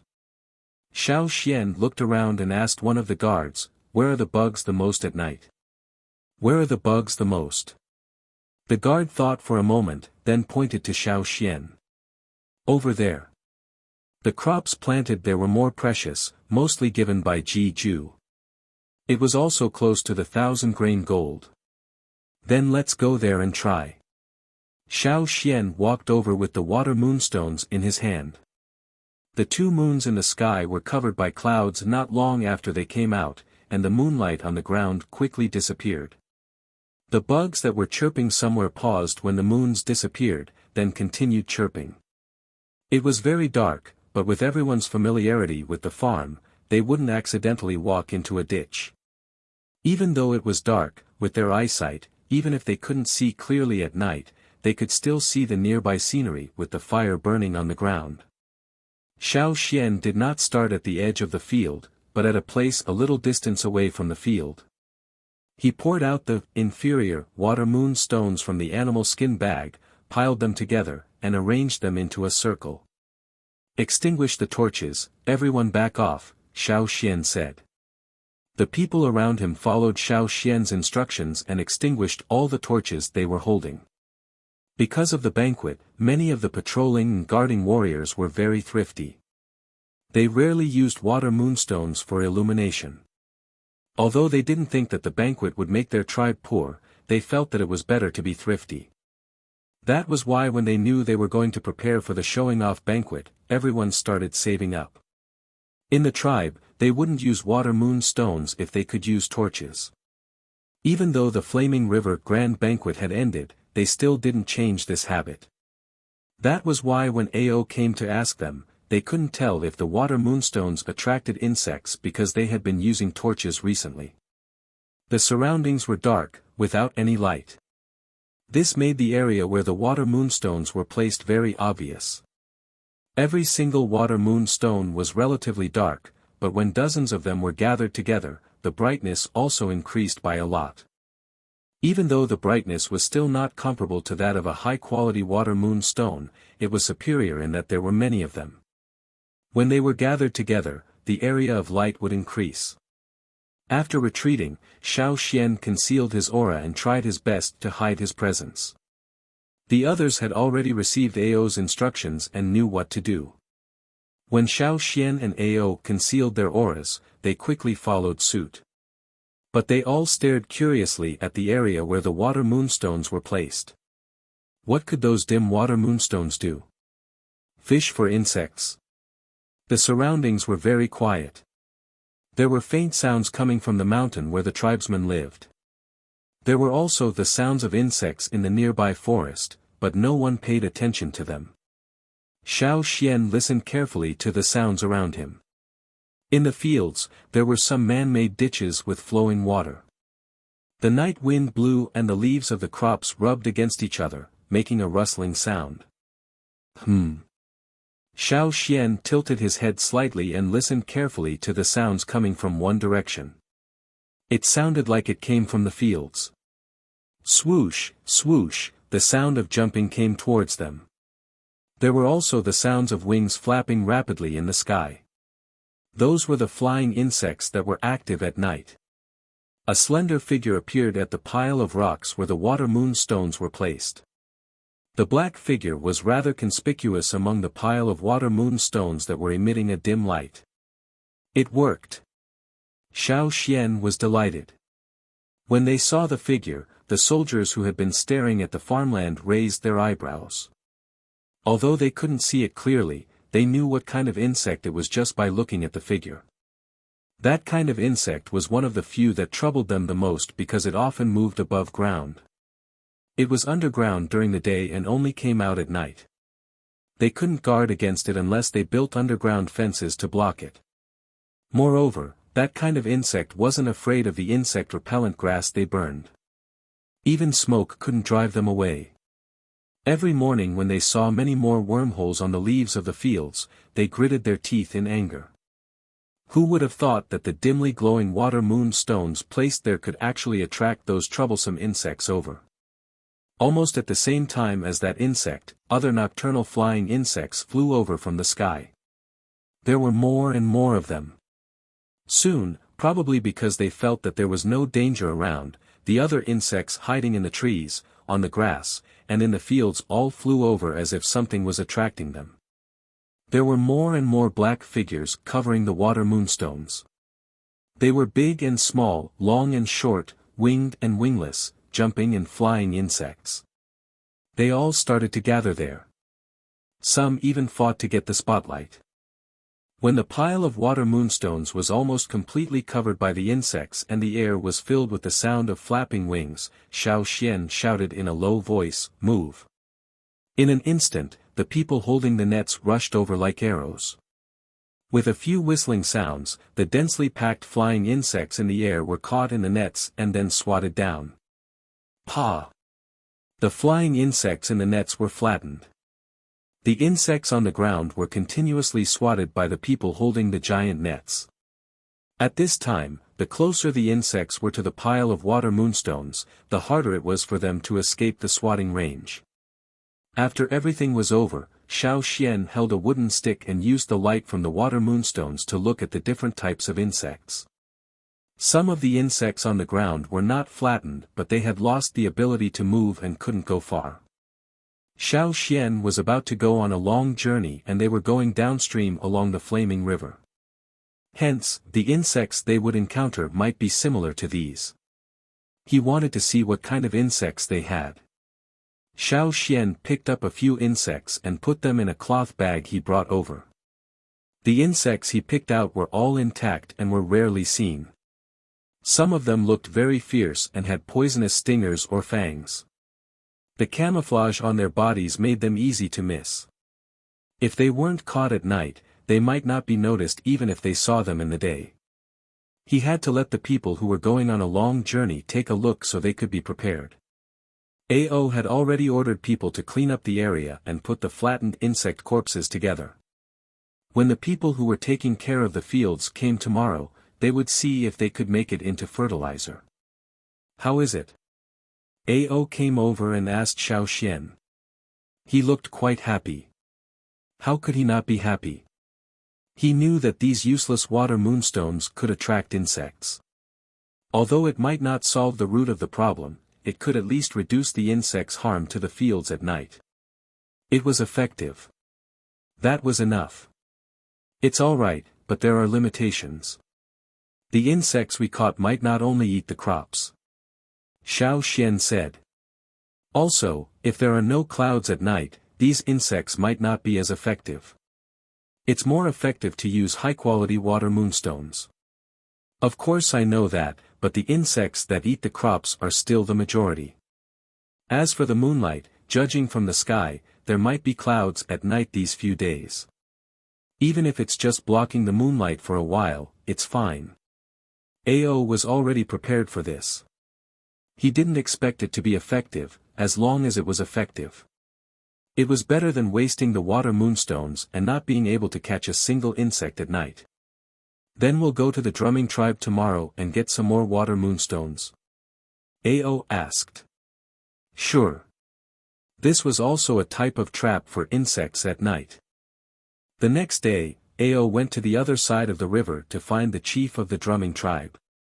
Knowing that the Yanjiao needed those failed products, the chief of the drumming tribe directly dragged out a few big bags and gave them to Ao without hesitation.